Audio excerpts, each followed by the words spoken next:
The media swarmed around him, demanding, did he really take down an A-rank gate and subdue an S-rank hunter? Is he hiding his true awakening level? He had once believed that becoming a hunter was all luck and bluffing. In reality, he felt worthless.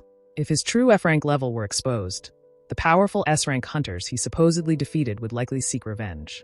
One top-ranked hunter who had entered a gate with him definitely wouldn't let it go. He wondered if he might even be cursed. As the reporters fired questions at him, he lowered his head. Letting them misunderstand him felt as burdensome as being trapped in the life of a hunter. With a dark expression, he finally snapped, "No comment, you annoying brats." Their initial shock quickly turned into an onslaught of more questions.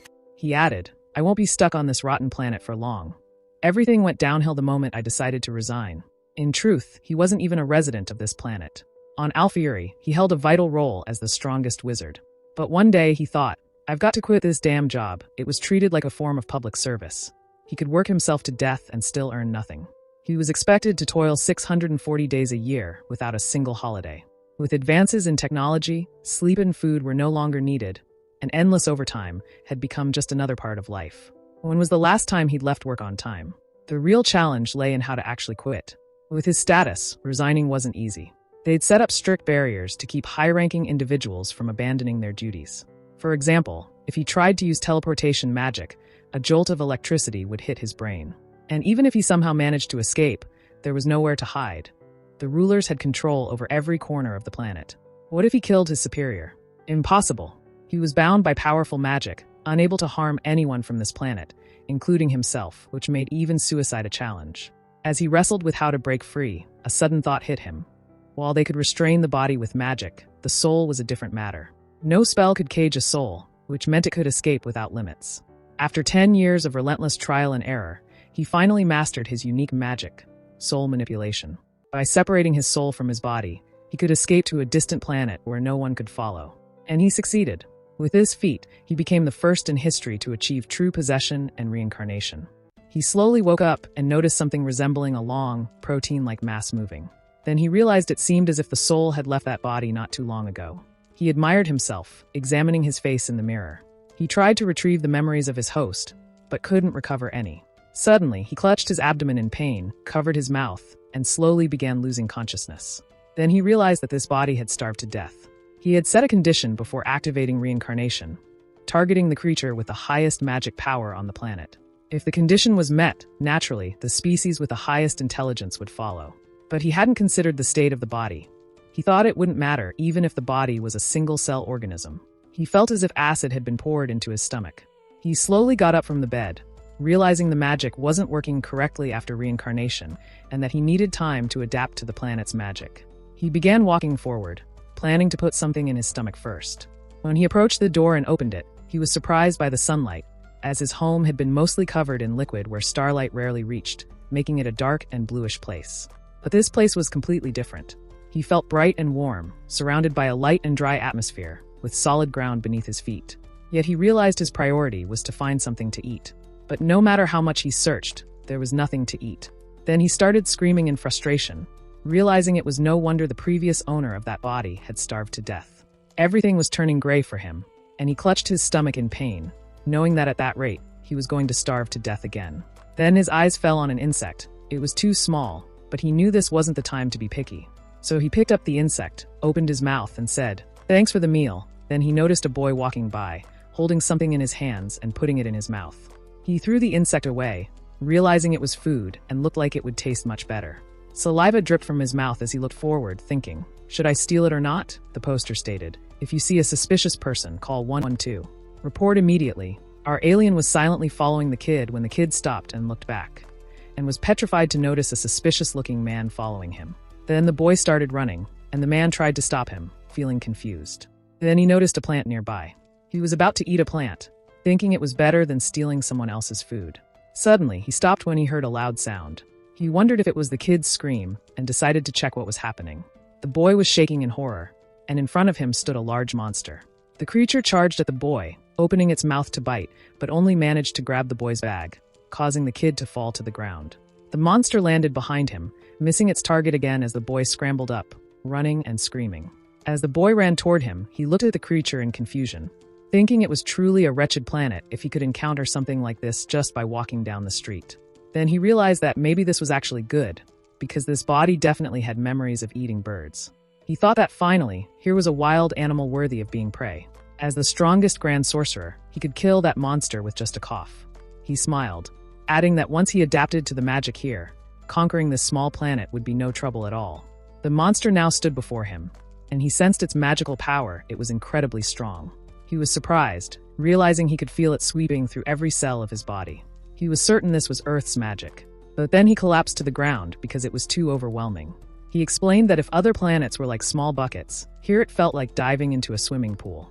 Kim Ji-ryok was very excited. Thinking about how such a golden land could exist, it was a jackpot. With dazzling eyes, he thought that with magic this abundant, there was nothing he couldn't do. Meanwhile, a kid called him Mister and asked for help. But Kim Ji-ryok stood silently, annoyed and wondering what if this alien wasn't a Grand Sorcerer like him. He finally agreed to help the kid but added a condition. "Give me what's in your hand." The kid was confused by the strange request. Then, a monster behind the child tried to free itself, and the kid ran to Kim Ji-ryok, crying, "I'll give it to you, please, just spare me." The child darted behind him. Glancing down at the kid, he firmly said, "Stay back for now." As the head of the 1st Mage Division, tasked with defending an entire planet, he was confident that he could dismantle the creature with a mere gesture, reducing its bones to ash. Yet nothing happened. Scratching his head in bewilderment, he began to wonder if his unease stemmed from the unfamiliarity of this new environment. He summoned his magic once more, but still, there was no response. After repeated attempts, the unsettling truth dawned on him. His magic simply wasn't functioning here. Then our boy Kim Ji-ryok began running from the monster, calling for help. Suddenly, he found himself in front of a car, and the driver barely managed to stop in time to avoid a collision. The driver started screaming at him in anger, oblivious to the monstrous threat looming above them. The monster relentlessly chased him, prompting him to make the split-second decision to veer off in a different direction. Without warning, the monster lashed out, striking the car with its claws, then resumed the pursuit, forcing him to sprint away from the terrifying monsters. Even as he emerged onto the main road, the monster continued to pursue him relentlessly. He hadn't eaten anything and felt weak, but he knew he had to keep moving to escape the monster's grasp. He decided to change directions again. The monster prepared itself, leaping into the air and flying above him. As it charged down from the sky, he felt a surge of panic, certain he was about to be devoured. Suddenly, a sharp pain shot through his abdomen, and he wondered if his body had a weakness. Just as the monster was about to strike, he fell to the ground, causing the monster to crash directly into a nearby wall. As it was thrown aside, a bright energy began to emanate from his body. Covering his ears, he opened his eyes to find the monster lying dead next to him. He stepped forward, astonished. Could it be that the monster had crashed into the wall on its own? Was it really just a stupid bird? He pondered the absurdity of a bird flying at a dangerous angle, crashing into a wall, and meeting its demise. He felt an urge to ask the scholars of Earth how such a foolish monster could exist. His stomach grumbled as he hungrily eyed the creature. Convinced it must be an edible bird, he approached it, but suddenly, a voice called out to him. When he turned around, he was startled to see a girl staring at him in surprise. She recalled how, as a child, she had shouted to her friends, announcing that some uncle got caught instead of me. While running, the kid had insisted, "We can't be late." She asked the guard if this was the last confirmed location. He replied with a firm yes. Without hesitation, she ordered her team to stay put. The beginner killer, a bird monster from the sandy desert gate, was originally classified as an E-rank monster that could be subdued by regular firearms on Earth. However, its rank suddenly soared to C rank, thanks to its missile-like charging speed. She ran, her mind racing with the thought that hunters below C rank would be taken out before they even had a chance to see the monster. They needed to act quickly to prevent any casualties. However, when she arrived, she was shocked to find him standing before the defeated monsters. She wondered if he had accomplished that feat all by himself. Just then, the guard arrived with a child, who excitedly informed him that he had found a police officer. Then the guard thanked him for his hard work, explaining that they had received a report about a monster sighting and rushed over. Fortunately, it turned out that a hunter was nearby. He felt a wave of confusion wash over him at the mention of hunter, as he struggled to recall anything from his memories. As the guard thanked him for capturing the monster, she couldn't help but wonder how he had managed to catch it so quickly. Did this person really just happen to run into the monster by chance?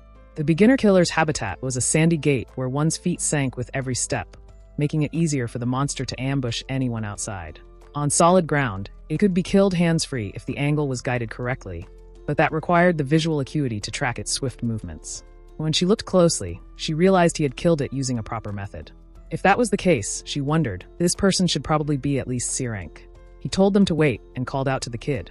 With a pocket-sized face, the boy stretched out his hand and reminded him not to forget their promise. After a moment of reluctance, he handed over the bottle. When Kim Ji-ryok started drinking from it, he was amazed by its taste. He exclaimed that it had been ages since he evolved into a body that didn't need food. Yet here he was, faced with this incredibly delightful egg.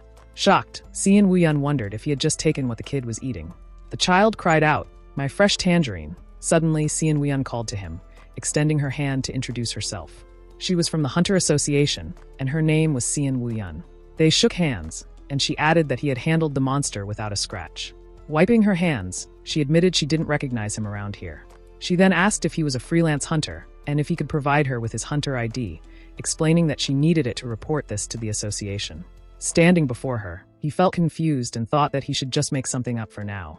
He replied, "Sorry, I don't have my hunter ID with me at the moment." She responded that she would simply look him up in the association's hunter registry. She asked him what his name was, but he didn't even know this body's name yet. Confused, she looked at him and asked if he had at least registered as a hunter, and what about the awakening test? She shouted at him, "Don't tell me you used your awakened abilities on the main road without even registering." Then she informed him, "That's illegal, you know?" He wasn't entirely sure what they were talking about. But could he really be in this predicament?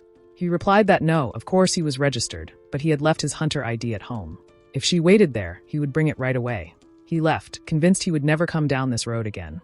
Upon arriving home, he discovered his ID, revealing his name, Kim Kiryo. But there was no sign of the hunter ID anywhere. It seemed this body truly hadn't gone through hunter registration. He looked at all this stuff, confusion washing over him. Why was there so much of it? As he examined the pile, a realization struck him. They were cigarettes. The owner of this body had been a heavy smoker. Anger surged through him as he realized just how much this guy had indulged in smoking. For wizards, smoking was particularly dangerous. It combined internal magic with the external magic of nature to cast spells, relying heavily on the respiratory system, especially the lungs. He shouted in anger, realizing, so that's why he couldn't cast magic. He wondered what on earth had possessed this body to ruin his lungs. In Alfieri, where the majority of the population could use magic, such a choice would be unimaginable. He had thought they were just primitive, but he never expected there would be people this insane. He took a moment to calm down, releasing a long sigh. He asked himself, what's done is done, so what can he do about it now? It was his fault for being so blinded by the sheer amount of magic that he hadn't noticed the flawed body. He thought there had to be a way to fix this. After all, he had escaped from that place. He couldn't give up over something like this. He was determined to live the rest of his life in this new land. And he would definitely live happily. The officer asked him, "Someone as knowledgeable as you, why did you do that?" He offered an apology in response. About 10 minutes had passed since the personal investigation. A woman and her child were looking at him with confusion, and he felt extremely hungry. He thought, there's still a mountain of things to investigate about Earth. But first, he needed to find a way to solve this state of malnutrition. Then he caught the sweet aroma of food drifting from a pork soup shop nearby. As the shop owner served him the steaming bowl, he realized, so there was food this close by. He had gone through unnecessary trouble without even knowing it. As he dug in, he was surprised the soup was delicious. It was hot but bursting with flavor, even as his mouth tingled from the heat. But he couldn't stop. His hand seemed to move on its own. He thought he might actually be falling for this food, it was just that good. Sometime later, he found himself at the police station, where an officer asked him, "Is the country in trouble or something? For a young man like you to be dining and dashing?" He replied that he had honestly forgotten to pay. Just then, another officer recognized him and asked, "Aren't you that hunter from earlier?" He told Kim Ji-ryok not to do it again, saying he'd let him off with a warning since it was his first offense. Kim Ji-ryok, flustered, replied that he would definitely pay the restaurant. Then, with a hopeful look, he asked if he could leave now. He took a card from his pocket and said, "Before you go, this is from the investigation earlier. It seems you're not a registered hunter with the association. You must have awakened recently," he then added. "Try visiting the Awakening Examination Center. And don't worry, the examination fee is free." As Kim Ji-ryok was leaving, curious, Kim Ji-ryok couldn't help but wonder. What was this awakening thing everyone was talking about? Was it a concept that people on Earth were supposed to know? They were insisting so much, should he give it a try? Sometime later, he found himself standing in front of the Awakening Examination Center. Then it hit him Kim Ji-ryok had been here before, and his rank was F rank. He suddenly remembered Kim Ji-ryok was an F rank awakened. Someone called out to him, saying they had met again. It was Seon Woo-yeon. She smiled and asked, "What brings you to the association?" She added, "Since you're here, could I get my hunter's license now?" He recalled that he had lied earlier about bringing the hunter's license. Fortunately, he had recovered some memories, so he could say for sure now. He replied that he was sorry about earlier. He admitted that he had said that out of panic, but the truth was that he didn't have a hunter's license. She expressed her curiosity about why he hadn't come back. He responded, however, that he was registered as awakened. He simply hadn't applied for the card because he was disappointed with the test results. She was confused, so he explained that his rank was F. Surprised, she asked him, "Your F rank? Then how did you catch the beginner killer?"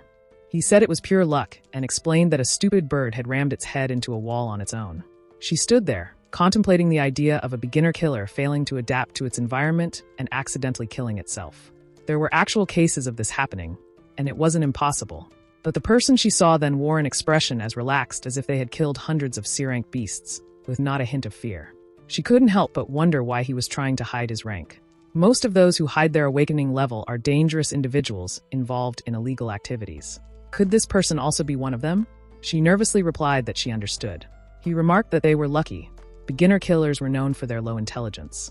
He thought to himself that Earthlings used subtle facial muscle movements to express emotions. He realized he should learn expressions like that to appear more friendly. Determined, he decided to give it a try. He said, "That's right," and added with a creepy smile that he was really lucky. When she saw his smile, she felt a wave of horror wash over her, thinking, he's definitely suspicious. She searched through her jacket, her mind racing as she thought about how she needed to get out of there safely for now. Turning to him, she said that she had forgotten to give him something. She asked him for his name. He replied, "It's Kim Kirio." Then she handed him some money. He was overjoyed, wondering how offering money as a greeting could be a custom anywhere in the universe. He asked her why she was giving him this. She replied that he had left the beginner killer's corpse behind earlier.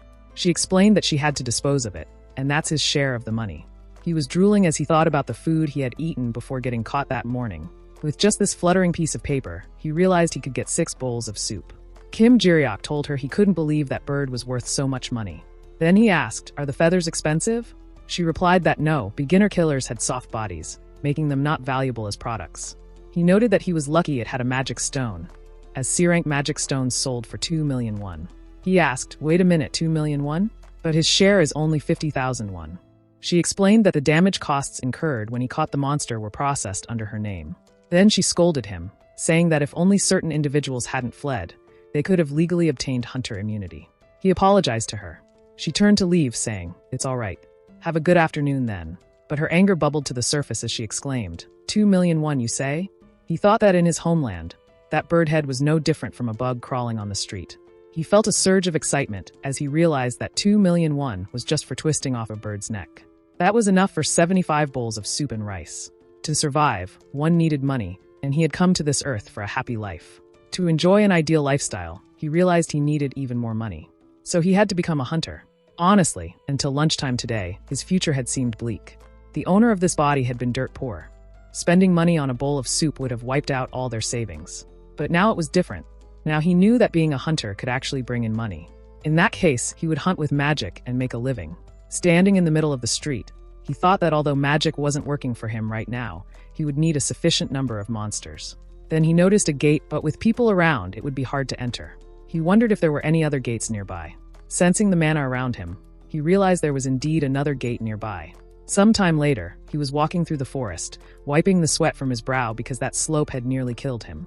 As he crossed a sealed area and approached the gate, he muttered to himself that Earthlings really did have a strange sense of aesthetics. He couldn't help but ask, why on earth are they decorating plants? Sometime later, a party gathered before the same gate, and a boy was speaking on the phone with his manager, informing him that they had just arrived at the gate. His name was Yun-Son, and the caller asked if there were any civilians around. He replied that it was fine. The control line was set up well. The caller told him that anyway, these mutations were killing him. He had lost count of how many times the rank had changed this month alone. Yun-Son reassured him not to worry. They would start the investigation right away. He ended the call and turned to his party, saying, "Let's go." As they walked inside the gate, a foul odor hit them. The cave stank from the midsummer heat. He informed them that according to measurements, the internal magical density was at a D-rank dungeon level. Our boy chimed in, saying it was always like this. It had almost become a rule. Yun-Son began examining the cave and then nervously suggested that perhaps they should slow down a bit. They seemed to be going too fast. Our boy looked at him and asked, "Why, brother?" He told them that they had walked quite a bit and there were no signs of monsters, so it was probably fine. Our boy noted that he was young but couldn't understand why he was always so timid. Just then, Yoon noticed something behind him. Meanwhile, a large monster loomed behind the boy, ready to strike. Meanwhile, Kim Ji-ryok walked ahead, pondering whether he had mistakenly entered the depths of the cave. Why hadn't he encountered any monsters yet? As he continued, he noticed the manna in the air. Though small and crude in appearance, the manna radiated an undeniable vitality. He followed the trail, wondering if it belonged to a human. Upon reaching the source of the manna, he realized that someone else had already entered the gate. He peeked through the rocks and spotted a rock golem confronting a dungeon party. The monster stood ominously before them, having just killed the previous boy, leaving everyone horrified by the scene. Yoon shouted to them, urging them not to panic and to regain their senses. But before he could finish his words, a powerful attack hurtled toward him. He managed to notice it in time and attempted to block the blow, succeeding but still being thrown back. Gathering his strength, he recharged his power and leaped toward the monster, landing a powerful strike on it. On the other side, Kim Ji-ryok observed the battle. Yoon stood over the defeated monster, his head bowed in remorse for the loss of his comrade. Then another boy remarked, as expected of Yoon, he may belong to a defensive class, but an A rank is still an A rank. He told them he would recover Kyeomin's body and suggested that they gradually head back. Suddenly, the golem awoke again, but this time his reaction was delayed. The monster seized him and slammed him down onto the ground, causing him to cough up blood from the brutal attack. As his teammates shouted his name in worry, the monster prepared to strike them next. Noticing the imminent danger, the boy quickly drew his sword and charged at the creature, but his weapon shattered upon impact. He was violently thrown aside and crashed to the ground, unconscious from the force of the blow. The girl, paralyzed with fear, glanced back at the advancing monster, which was preparing to punch her. She let out a terrified scream, but just then Yoon appeared, shielding her with his own body. He held the monster at bay and shouted, "Now's the time. Use the binding magic quickly." He told her that he couldn't hold back the monster, and that they wouldn't make it out alive. He barely managed to stop himself, and added that their entire team would be wiped out. He shouted, "Hurry up." When he glanced back, he saw her running away. As she fled, his thoughts were with his comrades, silently urging her to stay. The monster shattered his shield and slammed him to the ground, leaving him gasping for air and coughing up blood. Lying injured, he slowly closed his eyes and realized that what he felt after being betrayed was not anger, but a deep emptiness. He obtained an A-rank awakening as a result of the dungeon break phenomenon. Offers from all sorts of massive guilds began pouring in, each one more enticing than the last. He made valuable connections, formed a team, and increased their gate conquest achievements. Everything seemed to be going smoothly, but who would have thought he would end up like this, in such a miserable way? As he threw a stone at the monster, it turned its gaze towards him. Kim Ji-ryok exclaimed that he really couldn't stand it any longer. He wondered, is this the nature of Earthlings? Well, thanks to that, he was done with his analysis. It was clear when you saw it up close. But it was completely outdated, wasn't it? Well, he guessed it didn't matter. Anyway, he said, it's nice to meet you in a place like this, Golem. Golems are clay figures powered by mana. In Alpha-Uri, they handle tasks ranging from labor and errands to warfare, forming the backbone of a nation built on golem labor. Although he majored in golem weaponry, he explained that the absence of monsters in the area is due to a golem on guard duty. This gate appears to be private property. With the guard now awake, escaping would not be easy, and he would have to confront it. Lacking magic, he resorted to other methods. As the golem lunged to catch him, he deftly dodged its fist by jumping aside. When the golem struck again, he evaded its blow, but as it raised its fist, the golem's punch landed on the ground with a powerful impact. Our boy Kim Ji-ryok was exhausted but remained confident, even in the face of difficulty. He could dodge the golem's attacks, taking advantage of its size and clumsiness, but his body felt too weak. Suddenly, the golem launched an attack, and Kim ducked as its massive body shook, creating waves that rippled in front of him. The golem swung its arm and then stepped back, preparing for another strike as it punched the ground to create distance. In a twist of fate, Kim fell to the ground just as the golem's fist became stuck, filling him with a surge of joy. He explained that stopping the golem was simple. The large gem embedded in the golem's arm was not just an ordinary decorative jewel. It served as a magical energy detection sensor. All he needed to do was input the emergency stop command into this sensor. For security reasons, only the golem's owner and creator knew the stop command, but a model as crude as this one could be deciphered at a glance. Finally, our alien Kim Ji-ryok began to use his magic, causing the golem to collapse to the ground. He leaped onto it, noting that since he had only activated the emergency stop command, the golem didn't fully shut down. To switch it to offline mode, he would need to remove the core located at the center of its back. Kim Ji-ryok climbed onto the golem's body, muttering about how he wasn't thrilled to do this barehanded and without any tools, but he had no other option. With determination, he removed the plate shielding the core, seized it, and severed it from the golem, which instantly deactivated. For our alien Kim Ji-ryok, this seemingly daunting task had turned out to be surprisingly simple. Meanwhile, Yoon-sung lay unconscious on the ground. Slowly, his hand twitched, stirring as memories of his mother's words came back to him. She had told him that she understood his dream of becoming a hunter, but questioned if he was aware of the dangers involved. He had reassured her, reminding her that despite appearances, he was an A-rank awakened. She acknowledged his abilities, though she added that her concerns weren't without reason. While she respected his wishes, a part of her couldn't help but worry about what might happen if things went wrong. Taking her hand, he assured her not to worry, promising he'd prove his success as a hunter and asking her to trust him just this once. As he prepared to leave, he told her he'd be on his way, but she stopped him with a gentle reminder to stay safe. He rose slowly, his body trembling, then froze in confusion as he looked up and saw our alien companion standing triumphantly on top of the defeated golem. He wondered aloud if Kim Ji-ryok had managed to capture it barehanded. But more pressing was the question: how did he even get in here? Yoon-sung was certain a security line had been set up. As he began to consider the possibility that Kim Ji-ryok might be a hunter, he saw Kim leap down and walk toward him. Yoon-sung, exhausted and barely able to move, suddenly realized Kim was standing right in front of him. Despite his fear, he watched as Kim simply extended a hand to help. A while later, on the rooftop of a building, a man was skimming an article about Yoon-sung, grumbling over the sensational headlines. He scoffed, wondering if this was truly the kind of story Yoon-sung had agreed to. Yoon-sung simply responded that the article wasn't about what the man was suggesting. Irritated, the man pressed further, questioning why the story had to be framed around the future. He knew that another hunter, not Yoon-sung, had taken down the monster, and it annoyed him that Yoon-sung didn't even know the hunter's name. After all, if they were truly stronger, surely they'd be famous by now. He further mentioned that no one seemed to know the description of the individual, suggesting the person might be an unregistered hunter. He pointed out to Yoon-sung that it was fortunate the reporters were focused on the A-rank monster. Otherwise, the situation could become troublesome. Frustrated, Yoon-sung angrily called for the director, who calmly explained that his warning was for Yoon-sung's own good, cautioning that this could only damage his career. Even if the hunter was an A-rank, any sign of weakness would instantly make him a target for others.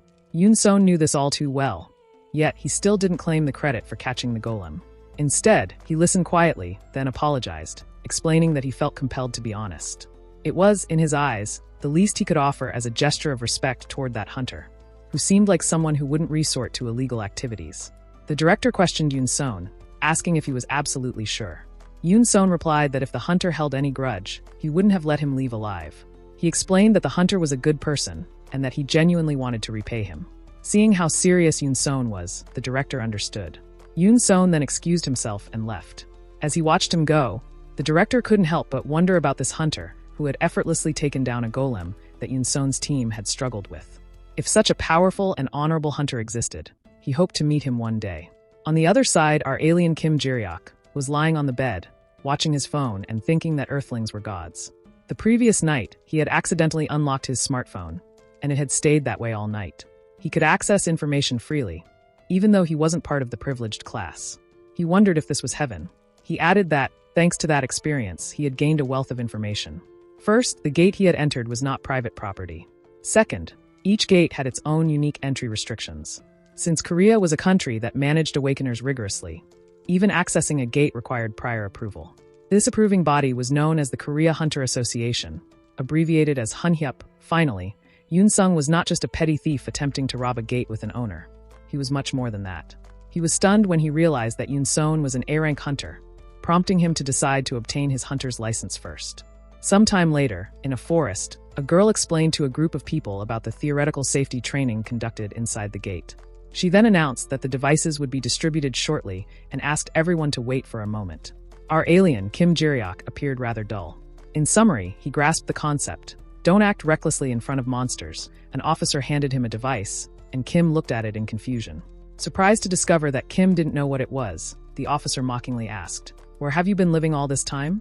In the mountains? Did you come from another planet or something?" Kim sharply observed his surroundings, realizing he might have revealed himself as an outsider. The officer continued, "This is a basic analyzer. It utilizes pixiglass technology." A girl nearby released a flurry of butterflies and instructed them to reflect the monster in the lens.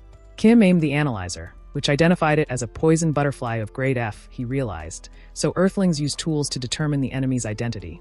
The officer further explained that all analyzers support not only monster identification, but also item search functions, assisting users in finding useful resources. He encouraged them to look around and give it a try.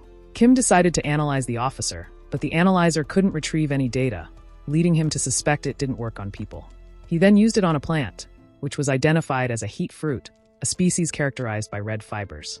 Kim thought to himself, is this the item identification function? Then it should be able to recognize this too. He tried it on his shadow, but the analyzer didn't find any data, noting that it only categorizes useful resources. He realized that it detected only items infused with mana, distinguishing between valuable and worthless objects based on their mana presence. While he found this capability convenient, he also deemed it rather imprecise, as there were useful things that lacked mana. His soil was a prime example. At first glance, it appeared to be ordinary soil, but it possessed absorption magic, a rare spell that absorbs mana. He noticed that no one around him seemed to know about absorption magic, which he found quite strange. If this world had even slightly advanced magical studies, there's no way they wouldn't recognize absorption magic, he thought, puzzled by their ignorance. After excusing himself, he approached an officer and posed a question. The officer agreed to answer, and Kim asked when magic, or more specifically awakeners, first appeared in Korea. The officer explained that it happened 7 years ago, triggered by dungeon shocks that caused awakeners to emerge simultaneously around the world wide. Kim was surprised as he thought to himself, it's only been 7 years? The history of magic in Alfieri has surpassed 60,000 years. He realized that he had been living among primitive people all this time, which explained the strange electrical properties of their tools. Reflecting on this, he mused, primitive magical knowledge. Yet an enormous level of technological prowess, it's fascinating how evolution has taken such an unusual path. Finally, he scooped up some soil in his hands, contemplating, he can use this, and no one will ever suspect a thing. In a profession where one can earn hundreds of millions with determination, being a hunter seems enticing. However, contrary to the glamorous portrayal in the media, the lives of lower-tier hunters are often a living nightmare. To make matters worse, one of the legs of his vessel was damaged, leaving him unable to use magic at all. With his funds dwindling and starvation looming once again, he needed to find a new way to earn money before it was too late. For now, he had gathered a significant amount of mana using absorption magic. From his discoveries, it appeared that there were monsters on Earth that could be defeated with this ability. However, these creatures resided in C-rank gates, while he was classified as F-rank, which prohibited him from entering. Additionally, he felt a sense of unease about using absorption magic to gather mana without a thorough understanding of Earth. And the fact that the body he inhabited was also F-rank only compounded his difficulties. Suddenly, his phone started ringing, startling him. It was an emergency disaster alert about a dungeon break. Feeling confused, he quickly put on his coat and rushed out of the house, eager to witness the chaos for himself. Everyone was running from the area due to the dungeon break. He walked forward toward the crowd and noticed a huge tower with an A-rank monster atop it. Suddenly, someone pushed him aside, causing him to stumble.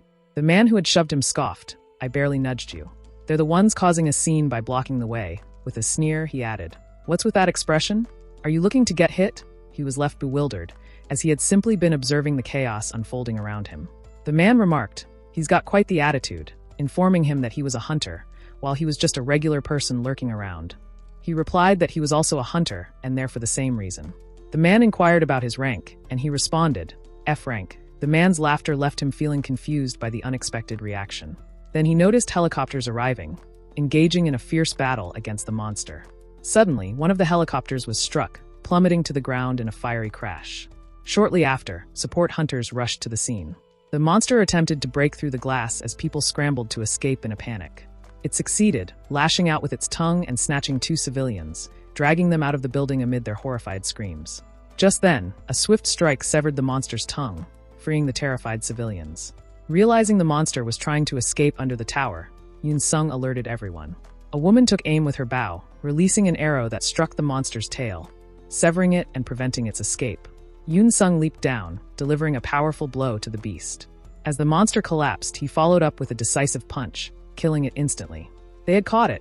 Yoon Sung approached him, and the excitement around them grew as everyone eagerly sought his autograph. He learned something from his recent research. In this world, A-rank hunters are elite members of the top 3% of awakeners. They form a powerful force that significantly contributes to urban safety and serves as idols to the public. The crowd around him buzzed with enthusiasm, squeezing him tightly and making him feel uncomfortable. Suddenly, Yoon Sung called out to him, grabbing his hand and excitedly thanking him, recalling the incident at the gate when he had come to his aid. The man felt a rush of realization. No wonder Yoon Sung looked so familiar. Yoon Sung asked him, "But are you with this group?" He had noticed the man glancing over earlier, and with a blank expression directed at him. The man thought Yoon Sung was angry. In reality, Yoon Sung was simply observing him. The man felt a wave of relief when Yoon Sung shifted the conversation. Taking advantage of the situation, he formally introduced himself, saying, "My name is Yoon Sung." If it wasn't too much trouble, he asked our boy for his name. Our boy replied, "Kim Kiryo." Sensing an opportunity to delve deeper, Yoon Sung posed a question to Kim Kiryo, eager to engage further. Yoon Sung truly wanted to repay Kiryo Hyung, though he knew Kiryo might not feel the same way. Yet, was there really no other option? The unease had been gnawing at him ever since Kiryo vanished, especially since the man had saved his life. Kim Jiryok couldn't help but recall how, back then, he was simply running, desperate to escape, terrified of being caught by the police. There was nothing unusual about an A-class hunter wanting to repay a favor. With a glimmer of excitement, Yoon Sung was told there was indeed something he could help with. Kiryo Hyung showed him a location on his phone, asking if he would join him at the gate for a bit. Before long, they found themselves in a forest-like dungeon. Yoon Sung, however, had worn a troubled expression since they'd arrived, prompting Kim Jiryok to ask him what was wrong. Yoon Sung simply replied, "No, it's nothing." But Jiryok urged, "Let's pick up the pace a bit." Still, Yoon Sung couldn't shake his thoughts, struggling to believe that a remarkable hunter like Kiryo Hyung would need his help at all. Moments earlier, Yoon Sung had said with enthusiasm, "It's an honor to enter the gate with someone like you. Are you here to gather materials by any chance?"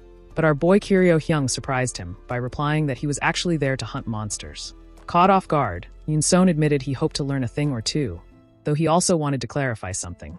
It seemed like he might be misunderstanding Kiryo's intentions, especially as he himself was only an F-class hunter.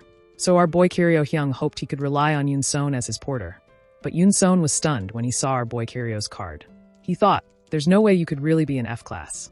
Rumor had it that some mid-level and higher awakened were manipulating their rankings to avoid the association's control, since they were often forced to respond to dungeon breaks. Could that be why Kiryo Hyung was hiding his true level? Soon, they arrived at a place where molten lava pooled, surrounded by monsters. Just as he'd seen online, a flame spitter lurked in their path. Our boy Kiryo Hyung looked confused, so Yoon Sung explained there was a translation error with the analyzer in Korea for a while. That monster was originally discovered in Ohio. Since it's a bat that flies around engulfed in flames, it was registered as Firebat in Pixie. But due to the translation error, it ended up with a strange name like Flame Spitter. Just then, they noticed the bats emerging from the misty film and surrounding them. Our boy Kiryo reached into his pocket for something, and Yoon Sung, observing his actions and curious since earlier, asked, "What's inside that bag?"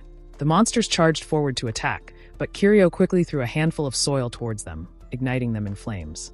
Then our boy explained calmly, "It's something I keep for situations like this. Its performance is guaranteed."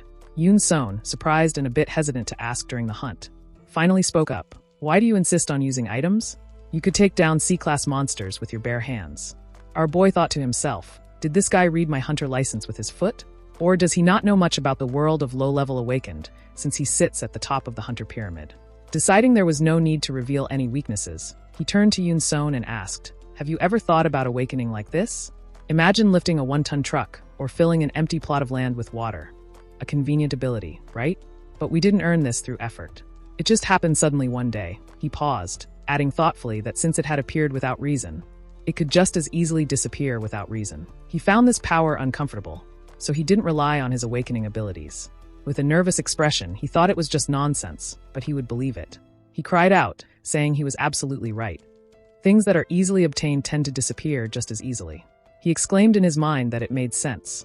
He added, moreover, looking at the current trends in gates, mutations are becoming increasingly unpredictable, so this could prepare them for a future where they wouldn't be able to use their skills in a dungeon. Yoon Sung excitedly told Kiryo Hyung that he had this foresight all along. But Kim Jiryok was hiding his face in embarrassment. Then he realized it was because people with high awakening levels could roughly sense things with their instincts. It was like getting goosebumps around S-class hunters. He had thought he was just imagining it since he didn't feel anything, except maybe like a fly. Hearing this, he was shocked. He thought, what did he just say to Alfori's best magician? A fly? He was amazed. If he trained to control his abilities, could he hide his mana too? He had never seen such precise control in his life. Knowing this now didn't make him happy at all, and he thought, so awakening levels are indeed the same as mana quantity. Let's just go with that for now. He replied, well, roughly, yeah. He then asked if, should he ever want to do something like today again, he could call him, but he was told that his debt had already been paid off. He explained there was so much he could learn from being by his side. Actually, his team had disbanded due to an accident a while ago, and it had been less than 6 months since he awakened. Operating alone was dangerous because of his lack of experience, but forming a team again was not an easy task, and he knew that as well, being betrayed by a comrade. But deep down, he feels the same way. If he offered to help, he wouldn't refuse, but he'd warn, don't think I'll come to your rescue if things get dangerous. Our boy said he had to always protect himself, because he didn't have the ability to protect him if they fought together. He would lose, he admitted, because he was that weak. As for the golem incident, his response was just a bit. The problem, he pointed out, was that the other person was too hasty. The other guy listened admiringly, misunderstanding his words and thinking he was modest. Then, he wanted to know our boy's age and told him he was 22 years old. At that moment, our boy realized he didn't know how old Kim Kiryo was. So he exchanged phone numbers with him to show his ID card, which was on the back of his phone. It turned out that our boy was 24 years old, which left Yoon-seon surprised at the mere 2-year difference between them. Our clever guy had gotten the information he wanted. He had no memories of college, and his phone contacts were completely empty. Our boy couldn't help but wonder, what on earth is Kim Kiryo? What kind of life has he lived? Meanwhile, someone sat on his couch, listening to the news about the increasing gate mutations nationwide. The Hunter Association remained unable to determine the cause, even among high-ranking assessors, which only fueled growing concerns among citizens. The person listening to the news was a muscular man with a blue head. Yesterday, he received a message from Yoon-sung asking if our boy wanted to check out something cool the next day. Yoon-sung had priority entry to a new gate. Without hesitation, our boy replied, sure. How could he resist when someone was offering to show him something cool? In Korea, when a new gate emerges, access is restricted, and an investigation team is sent in. Once the association completes its investigation, the gate is open to the public. And today was opening day. There was a rumor that an unfamiliar plant had been discovered inside this new gate, and maybe that unknown plant held the key to restoring his magic. He just needed to check out the plant at the entrance and leave. There were quite a lot of people gathered. Our boy asked, are all these people going inside? Yoon-sung replied, most of them are probably just spectators and journalists. But there seemed to be more people than he had expected. A red-colored supercar sped down the road, catching our boy's attention. The car came to a stop in front of them, and one of the doors opened. A man with blue hair stepped out. It was Kong Chong.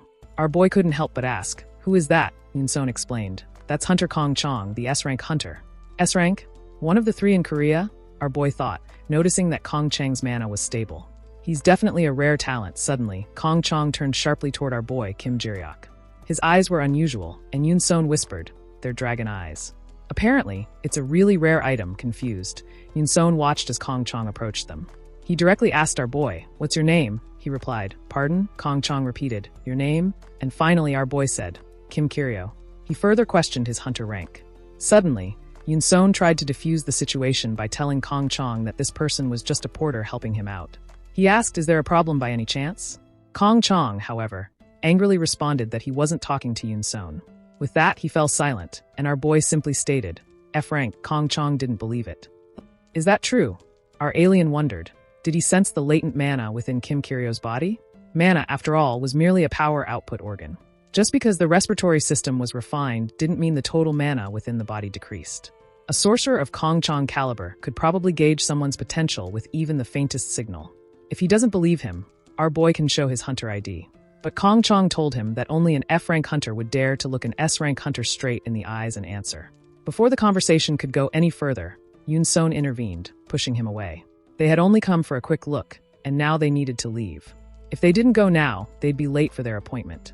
Our boy glanced at Kong Chong, who stood silently watching them. Yoon-seon then asked, you really don't know who Hunter Kong Chong is? Have you been abroad recently? Nervously, our boy replied, I've been away for a while. He didn't want to sound like he was gossiping because that hunter didn't have the best reputation. Our boy was confused, so Yoon-seon explained that he had a record of assault. No one wanted to enter a gate with an S-rank criminal, and even if they overlooked his past, the recent stories weren't great either.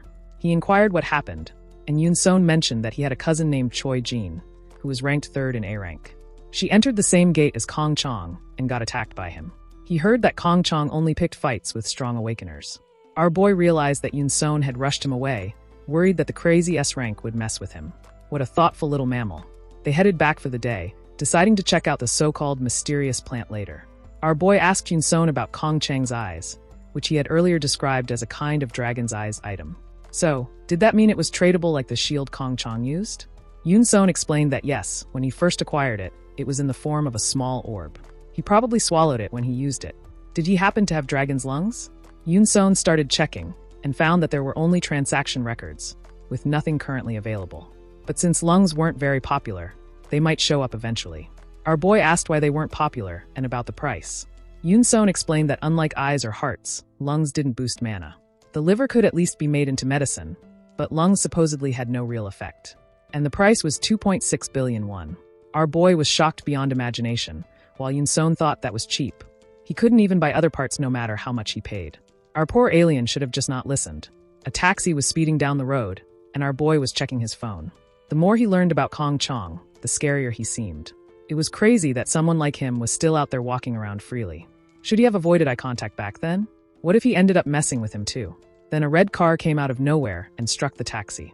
Our boy was surprised as the taxi slammed into a nearby building and stopped. The driver, worried about his passenger, checked his condition and found he was okay. Then the driver got out, furious, shouting at the other driver. He stepped out and apologized, clearly regretful. It was Kong Chang, who explained that it had been a while since he drove, so he had mixed up the accelerator and brake. Our boy was confused to see Kong Chang here. Kong Chang didn't want to settle things like this, so he asked our boy if he could give him his contact information. Our boy wondered just how bad someone had to be at driving to crash on such a quiet road. Meanwhile, the car driver, barely able to speak his name, Kong Chang, handed him some money, and the taxi driver thanked him. Kim Jiriok was wondering how much that could possibly be. Kong Chang asked if he could take down his contact information. He had just spent all his cash, so it seemed they would need to settle his medical expenses slowly. He wasn't sure what Kong Chang meant, but he guessed this was how traffic accidents were usually handled. It was just a phone number, so why not give it to him? And so, our innocent alien handed over his phone. Kong Chang, originally the only son of a prominent company's owner, had been born with a silver spoon. He became a hunter, but eventually developed a record of aggravated assault. With so much money, it was expected that he'd hire a good lawyer and get away with it, but instead, he was sentenced to prison. There were countless testimonies online stating that Kong Chang had been abusive to others. However, there was a larger issue at hand. His parents had died a few years ago during a dungeon break. Immediately after the incident, Kong Chang sold all the shares he inherited from his family's companies. He effectively liquidated his family's businesses. People used the unclear timing of his awakening as an excuse. Rumors started circulating that Kong Chang committed assault because of money, but it still hadn't been proven true. Kong Chang asked if he was on his way to take care of that girl again today. He found it a bit surprising that someone like him was working as a porter, knowing of jobs that paid much better than that. He then asked if he was interested in hearing about them. Kong Chang was smiling ear to ear. Our boy was cursing Yun-Sung, thinking, he really misses you right now. Sometime later, Yun-Son was shocked by a car accident involving Kong Chang. He said he had plans with our boy and ran off immediately. But now that he thought about it, it felt like that bastard had caused the accident on purpose. Yun-Son realized it was true that Kong Chang was picking on strong hunters. He guessed that our boy had avoided trouble thanks to Kiryu. Even an A-rank like him could become a target. With a hunter like Kiryu around, our boy wouldn't stand out. If Kong Chang could do that, he must be powerful. Our boy was thinking, what should he do? Should he call the police? But what would he even say? He imagined telling them, an S-rank hunter said he would protect me safely and give me items. Then he decided he should just forget about it. He asked, did you watch TV this morning? He told them that Korea ranked second last year in gate management excellence evaluations. Although abnormal mutations were still a serious issue, civilian damage had been significantly reduced. Our alien thought, this mammal has an excellent ability to choose topics every time. The concept of the gate was intriguing to him as well, as it mirrored a microcosm of his own experiences. On a certain day in 2017, a mysterious phenomenon appeared simultaneously all over the world. The gates, monsters, and the awakened. The principle of magic uses mana drawn from the planet's core. However, unlike Alfieri, Earth's rocky terrain would have made it a difficult place for mana to rise. But the gate phenomenon that appeared 7 years ago acted as a well for drawing up mana, and through that, some who were exposed to the mana became awakened. However, there is still little understanding of the normal gates. He didn't quite understand. While Yun-Son was calling him, he asked, are you not feeling well? He had just gotten lost in thought for a moment, so he quickly apologized. Yun-Son asked, what were you thinking about? He had been imagining what it would be like if he were the one who created the gates. He thought this situation would be unsatisfactory. Yoon-son asked, "Why is that?" So he explained, "Regardless of the intention, the monsters in the gates try to kill us. The items found inside are just cheese laid out on a trap. But if the little rats figured out how to eat only the cheese, wouldn't they get angry?" Yoon-son said, "Now that you mention it, that could be true." Our boy noticed the energy bubbling up like lava beneath his feet, while Yoon-son asked, "What's wrong?" Suddenly, the mana started pulling him inside. Yoon-son was horrified as a huge magical tornado surrounded him, and he was pulled in. When he opened his eyes, he found himself in a white corridor. Our boy wondered, is this really inside the gate? There was no worse situation than encountering monsters in a dead end like this. He moved forward, with a body incapable of even using a single fire spell. How was he supposed to get through this? Then he stopped before a huge gate. There was a stone tablet. It looked like something was written on it. Then he saw two men walking toward him from both sides. One was Kong Chong, and the other was Jong Haezong. Our boy wondered, who is that person? They both walked forward. Kong Chong had heard that Jong Haezong was in Singapore, but he replied, "He just returned today." Our boy thought they didn't seem that close, so he asked if they knew each other. Kim Kiryo had to ask, "Don't they know Jong Haezong?" Our boy thought, it's only been 2 weeks since he came to Earth. How would he know? Kong Chong mocked, "Did you see? It looks like you really don't know him. You should probably work harder on your activities." Kong Chong explained, "This is Jong Haezong, the #1 ranked hunter in Korea. He was way more impressive than our boy had expected." Kong Chong further added, "People say he's a national hero outside, but since you don't know him, let's move on." Jong Haezong, this is Kim Kiryo. His rank is F. Our boy called out, "Jong Haezong." He replied, "Nice to meet you, Kim Kiryo." Our boy wondered, "Why are you staring at me for so long?" Jong Haezong saved the proper introductions for later and asked, "Did both of you get suddenly pulled into this place as well?" They both nodded. Our boy was wondering, is that some kind of analyzer? For now, it was certain that they were inside a gate. The rank was X. This was troublesome for them. He thought, what was X rank again? And tried to check it, but his phone wasn't working. Kong Chong came in without a protective case. If he didn't get out quickly, his phone would break from interference. There was something written on that slab. "The symbol of true faith shall become the key." That was a hint needed for the gate. It seemed like the only direction they could proceed was through that door. Jong Haezong tried to open it, but it didn't budge at all. He requested, "Hunter Kong Chong, please help." He wasn't able to open it with his strength. He guessed he had no choice, so he stepped forward, and they both looked at each other. Jong Haezong used his power and created a fire explosion on the door, while Kong Chong began releasing his green magic. Our boy was surprised, thinking, among humans who are exposed to mana, S-rank hunters are special. They were an extremely small number of people granted exceptional talent possessors of monstrous abilities. Yet, they were unable to open a single door. But after some thought, they reached a conclusion. This can't be opened by brute force. He needed to go to the statue and told them. Then it looks like there's nothing left to try but this. Kong Chong walked forward, and it seemed there was a hole just perfect for sticking an arm in. There was no way, but if our boy couldn't open the door, they would be pretty much trapped. They had come unprepared, so if things kept going like this, they would run out of food. Jong Haezong walked towards the lion statue and placed his head inside it, triggering the door to open. He noticed someone beside him nervously looking at their arm. So our boy asked, "What's wrong?" 2 punctures were visible on the person's arm, and their blood had been drained. Our boy was so shocked. When he tried to pull his arm out, no matter how hard he struggled, it wouldn't budge. At that point, he thought cutting off his shoulder might be the only way. Kong Chong turned back and then began walking forward, calling out, "Now that the door's opened, shall we get moving?" But our boy was starting to get a bad feeling about the whole situation. Kong Chong flinched when he saw the lion statue once more. They didn't have time to stand around and needed to get out of there quickly, so he put his strength into it again, and the door opened. They continued moving forward, only to spot yet another statue ahead. Our boy was feeling uneasy about the idea of sticking his arm into the lion statue once more, but it seemed like the only way to open the door. Jong Haezong asked Hunter Kong Chong to handle opening the next door, noticing that the blood absorption rate had changed. The first door hadn't been a big deal, but the second one had left him feeling a bit dizzy. He added that in these kinds of dungeons, the demands tended to increase, so they should take turns. Kong Chong replied confidently, saying he'd been managing just fine so far. So why didn't he go ahead and lead the way to the end? When Jong Haezong heard this, he became furious and accused our boy of being uncooperative with the strategy. Kong Chong mocked him, asking if he even knew his hunter ranking. But Jong Haezong couldn't care less about that and repeated firmly, "Hunter Kong Chong, cooperate." Kong Chong asked, "What if I refuse?" Our boy was beginning to wonder if these two were about to start fighting. Then Kong Chong suggested, there's another hunter over there. Why don't you ask him? When he mentioned it, our boy was taken aback, thinking about how the survival rate of an X-rank gate was only 60%. This place may lack monsters, but it was still far from safe a maze where progress was made by offering human blood. The blood-sucking hole fit only one person's arm.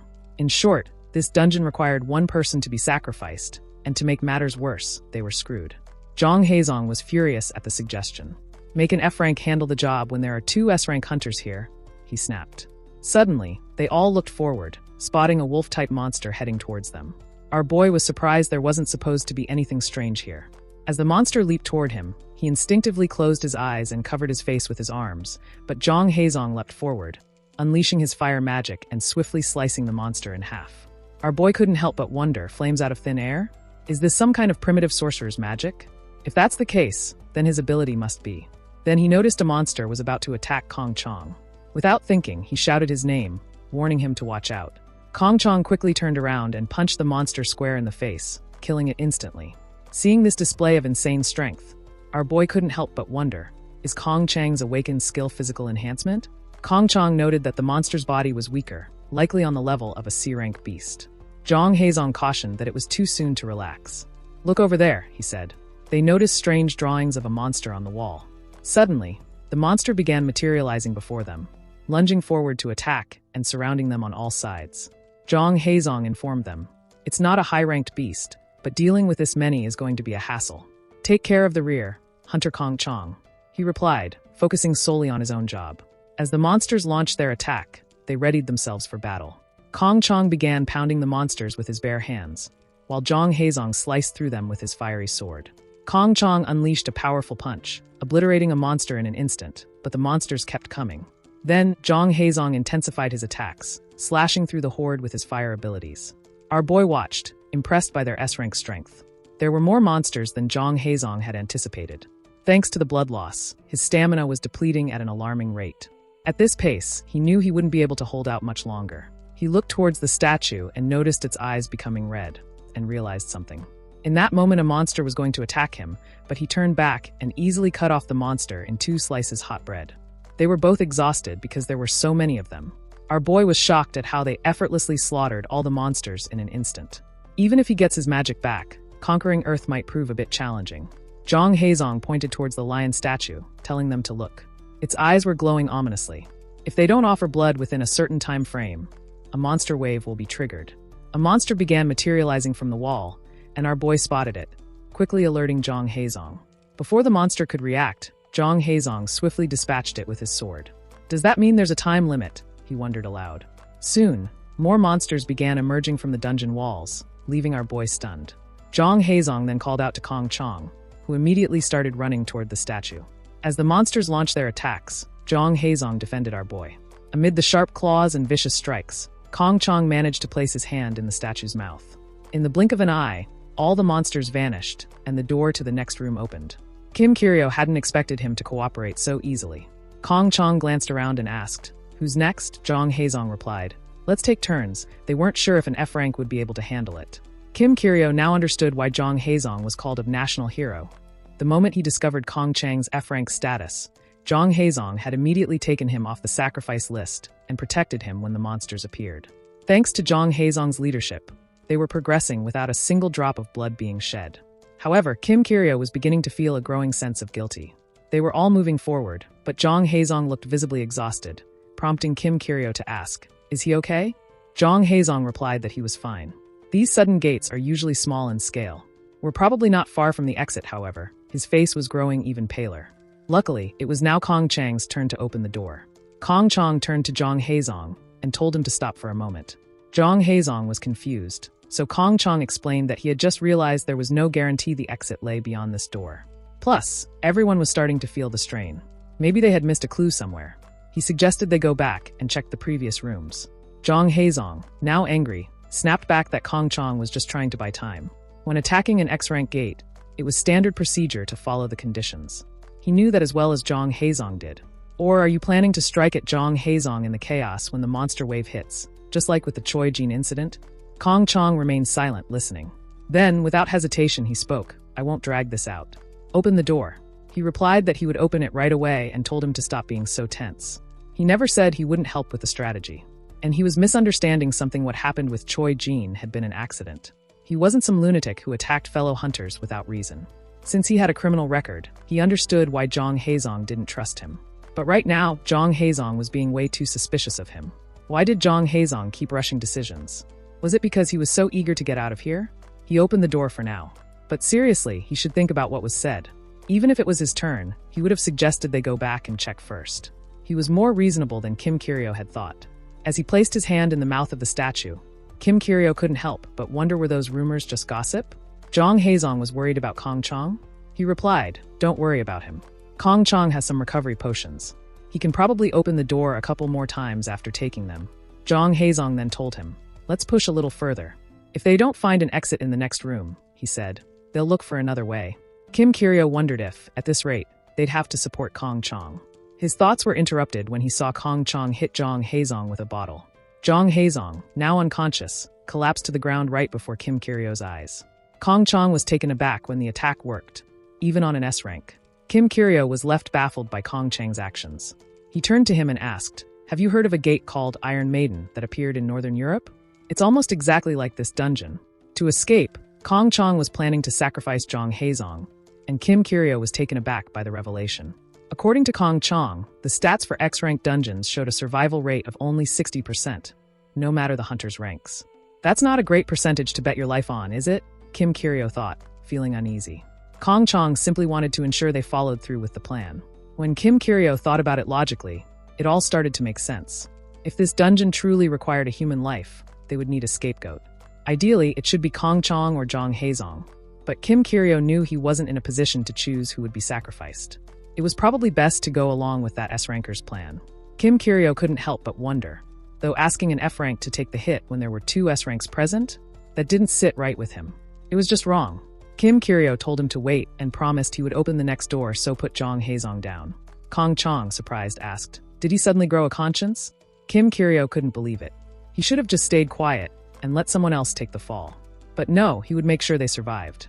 It didn't seem to Kim Kye-ryo that they were in a position to negotiate. How could he possibly save Jong Haezong? Kong Chong told him the trial should be ending soon. But when they opened the door, they were shocked to see the exit. Even more surprising was the magical tool on the statue of the woman. Kim Kye-ryo stepped forward, drawn to it. Kong Chong was certain they needed a living sacrifice, which was why he had gone after Jong Haezong. If he woke up and complained, it would spell deep trouble for him. In Kim Kye-ryo's hands was a reward, and he soon realized it was a magic tool. Kim Kye-ryo turned to him and said, "When Jong Haezong wakes up, you might want to apologize with this." Messing with the number 1 ranked hunter wasn't something Kong Chong could just blow over. The association wouldn't let it slide. It would have been so much easier if they had just sacrificed that guy. But since they were still inside the gate, he couldn't help but think, was now the time to kill him? He looked at Kim Kye-ryo and said, "The body will disappear once the gate closes anyway. The only problem is the witness."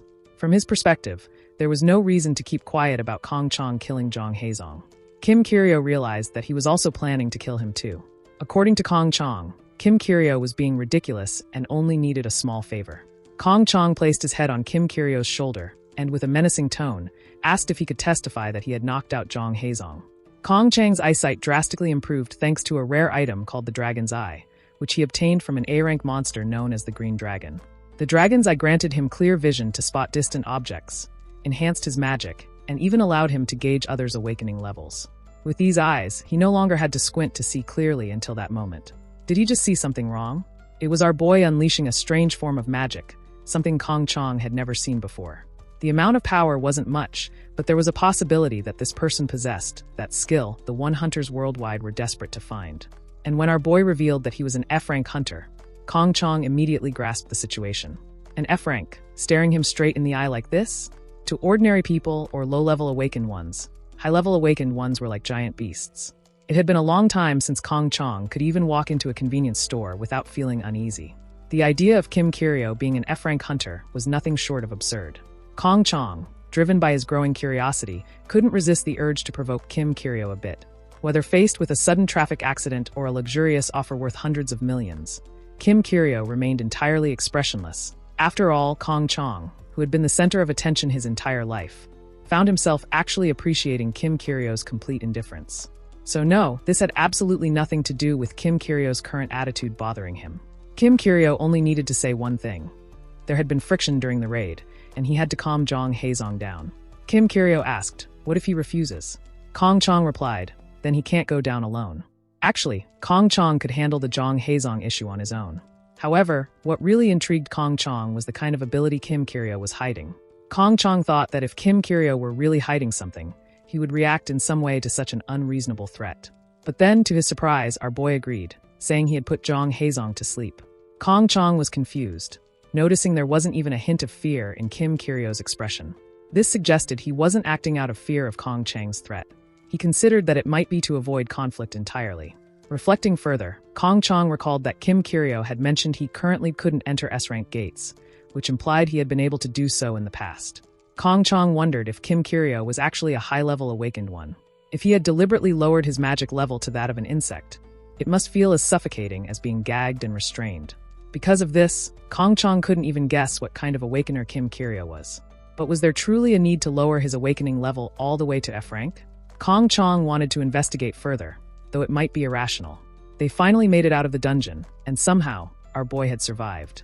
As they walked forward and reached the outside, a massive crowd was waiting for the hunters to come out of the third exit as well. Kim Kyoryo was confused by the sheer number of people gathered there. Then the media switched on their cameras and began bombarding our boy with questions. He glanced around and saw that all the exits were packed with onlookers. Reporters were stunned when they saw two S-rank hunters, Jong Haesong and Kong Chong, emerge from the dungeon entrance, especially with Jong Haesong collapsed. Then, a young woman approached Hunter Kong Chong, asking him to make a statement. She had many questions, but one took priority. She asked him, "Why is Hunter Jong Haesong unconscious?" She clearly wasn't going to believe he simply fell victim to a gate gimmick. Kong Chong replied, "No, there was some friction inside the gate over choosing a sacrifice." Looking over at Kim Kyoryo, he added, "So that guy knocked out Jong Haesong." Kim Kyoryo thought to himself, lying the moment Kong Chong steps out of the dungeon. When she heard this, she was furious and started shouting at him. Our boy thought it was somewhat fortunate that, at the very least, the association employee was thinking rationally. She accused him, "Wasn't it you who did that to Jong Haesong?" Kong Chong smiled, though he felt a spark of anger, thinking, instead of just standing there listening, why doesn't he say something? Kim Kyoryo had no choice, so he admitted, "It's true I knocked out Hunter Jong Haesong." Everyone was stunned, while Kong Chong smiled from ear to ear. Kong Chong explained, "I didn't mean to harm him." She exclaimed, "Impossible, unless it was another S-rank hunter." Kong Chong replied, "It wasn't me." Suddenly feeling dizzy, Kong Chong asked her, "Do I look like I'm in any state to do anything to Jong Haesong right now?" Kim Kyoryo was thinking that Kong Chong had also lost a significant amount of blood inside, though it wasn't too serious. Then the media surrounded Kim Kyoryo, bombarding him with questions about Jong Haesong, and our boy simply replied, "Yes, I did it." Meanwhile, on the other side, Jong Haesong was furious over the news and was shouting, "Kim Kyoryo, he did this to him?" Sometime later, our boy was dining at a restaurant with Yoon Son, who was asking him if the recent incident was true. Kim Kyoryo realized why Yoon Son had wanted to meet so urgently today and replied, "Yeah, it more or less went like that." Since Yoon Son had gotten caught up in the X-rank gate, Kim Kyoryo asked, "You didn't get hurt?" Yoon Son thanked him for pushing him to safety. Suddenly, Kim Kyoryo's phone began to ring. Our boy told Yoon Son to hold on as he received a call. He picked it up, wondering who it could be. To his surprise, it was Jong Haesong. He then told Yoon Son to start eating without him and left his number with the association, wanting to apologize personally for yesterday. Jong Haesong couldn't help but wonder how he should apologize. He had so many questions about what had happened the previous day at that gate. So, he asked himself, was it really him who had put that boy to sleep? Jong Haesong honestly told Kim Kyoryo that he had suddenly lost consciousness that day and couldn't remember anything before or after that moment. He suspected it was probably Hunter Kong Chong who had done it, but he wasn't entirely sure. According to his explanation, Jong Haesong remembered getting hit on the back of his head and turning around. The problem was what he saw when he turned around. Jong Haesong asked if Kim Kyoryo could explain what happened. It was a difficult situation for Kim Kyoryo because the S-rank hunter was clearly confused. Meanwhile, absurd reports were still coming out. Should Kim Kyoryo just tell him that he had been forced by Kong Chong? But why would Jong Haesong trust him? Later, Kim Kyoryo found out after looking it up that the reason Jong Haesong is called a national hero isn't because he's some kind of paragon of justice, but simply because of his overwhelming number of gate closures. In other words, he's a workaholic who only cares about clearing gates. Would someone like that even bother protecting an F-rank like him? Could he even beat Kong Chong in the first place? While Yoon Son was listening, Kim Kyoryo apologized to Jong Haesong, and told him that he was the one who had knocked him out, showing a surprised expression as he listened. Kim Kiryo claimed he had planned to offer himself as a sacrifice. He even mentioned he had something to give as an apology, an item that had dropped as a reward for clearing the dungeon. Jong Haezong, angry, asked if Kim Kiryo was kidding him. With his secretary listening to their conversation, he continued, saying this was something they could have resolved with a conversation, and now Kim Kiryo thought he could smooth things over with a measly item? Jong Haezong expressed that his behavior was truly despicable. Knocking him out in a gate made it clear what his intentions were. He was planning to sacrifice him so he could escape safely. Come to think of it, Hunter Kong Chong knew Kim Kiryo. Were the two of them in cahoots from the start? Kim Kiryo tried to tell him it was a misunderstanding. With a menacing expression, Jong Haezong asked if Kim Kiryo was really an F-rank hunter. Kim Kiryo replied that there were certain circumstances. Deciding any further discussion was a waste of time, Jong Haezong said he would be watching him from now on. Kim Kiryo tried to explain further, asking Jong Haezong to wait, but he ended the call. It had been a long call, so Jong Haezong apologized for that. His assistant replied, "No worries, Hunter," and provided him with the information he had requested. The guild had taken immediate action, and all the articles had been removed. He then started reading the comments from the newspaper. She told him that he didn't really need to read those comments. Jong Haezong replied, "Even if the articles are gone, the public already knows. Now that the world sees that S-rank hunters aren't invincible, people are starting to worry." In her opinion, it was pretty clear that Hunter Kong Chong was responsible for all of this. She had looked up the background of that hunter, just as Jong Haezong had requested, and informed him that he was indeed listed as an F-rank. Jong Haezong thought about it for a moment, but something didn't quite add up. He told her, if that hunter was really just an F-rank, Kong Chong wouldn't have let him live. He further added, why would Kong Chong bother making a deal or forcing an F-rank to take the blame? He wouldn't need to go that far. He could have just killed him. Then, his thoughts drifted to Kim Kiryo's eyes as he had watched him fall. They hadn't looked like he was gazing at a person, but rather a discarded object. That cold, indifferent gaze haunted him. Since awakening, Jong Haezong had never felt such a strong sense of unease from anyone. As he thought about it, he told her that it was highly likely his rank had been faked and urged her to contact the association immediately. He would request a reassessment of Kim Kiryo's awakening level. Skills were a common term used to refer to the superpowers of awakened individuals. Every awakened person gained at least one skill at the moment of awakening, but the magic of the planet still had its limitations. Sorcerers could only use the type of magic they awakened with. If they wanted to use a different type of magic, they had to pay an enormous price to obtain a magic tool known as a skill stone. But Kim Kiryo's case is different. He can use any skill available on Earth as long as he meets the conditions. Additionally, he is a genius. The problem, however, is that he isn't able to show off that talent right now. And on top of that, there is an incident that has attracted the attention of the S-ranks and others. So he has been scrambling and doing more research, and he has finally found a way to use a magic amplifier. His body is broken, so he can't fully channel magic anymore, but since he can still breathe, he can manage a small amount of internal magic. He plans to use that small amount to fuel the magic amplifier. But of all places, the materials for the amplifier are inside. He stood before the Korean magic tower, the one that owned that gate. Suddenly, a man stopped Kim Kiryo, calling him an F-rank hunter, and warned him, "No one gets in here without an appointment." But Kim Kiryo had made an appointment for today. The man mocked him, saying, "That's ridiculous." Waving his hand dismissively, he told him, "Stop lying and go already." Kim Kiryo was about to walk away when suddenly, Yoon-son called out to him and apologized for being late. He explained that the office had called him unexpectedly and mentioned that it would just be a quick conversation. Kim Kiryo was fine with it. Yoon-son was here because he had asked for help. The man was taken aback when he saw Hunter Yoon-sung. He immediately began complimenting Yoon-sung, and the two started a conversation, leaving Kim Kiryo in an awkward silence. The man wasn't sure if the guild master was at headquarters today.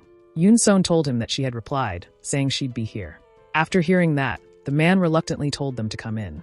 As they entered the building, the man apologized, explaining, due to company policies, F-ranks aren't allowed inside for security reasons. That was the Korean Magic Tower, one of the largest guilds with many hunters under its name. They primarily make their income through hunter activities. Today, they have an appointment to meet the head of this place. She asked if he was there about the gate entry, then handed him a Korean Magic Tower visitor token, saying, "The representative's office is on the top floor. There's an elevator over there, just take it to the 60th floor." They headed to the 60th floor. Worriedly, Kim Kiryo called out to Yoon-sung, saying, "Something's definitely wrong." Meanwhile, somewhere else, a red-haired lady was smirking. He was sure he had pressed the button for the 60th floor, but they were only on the second.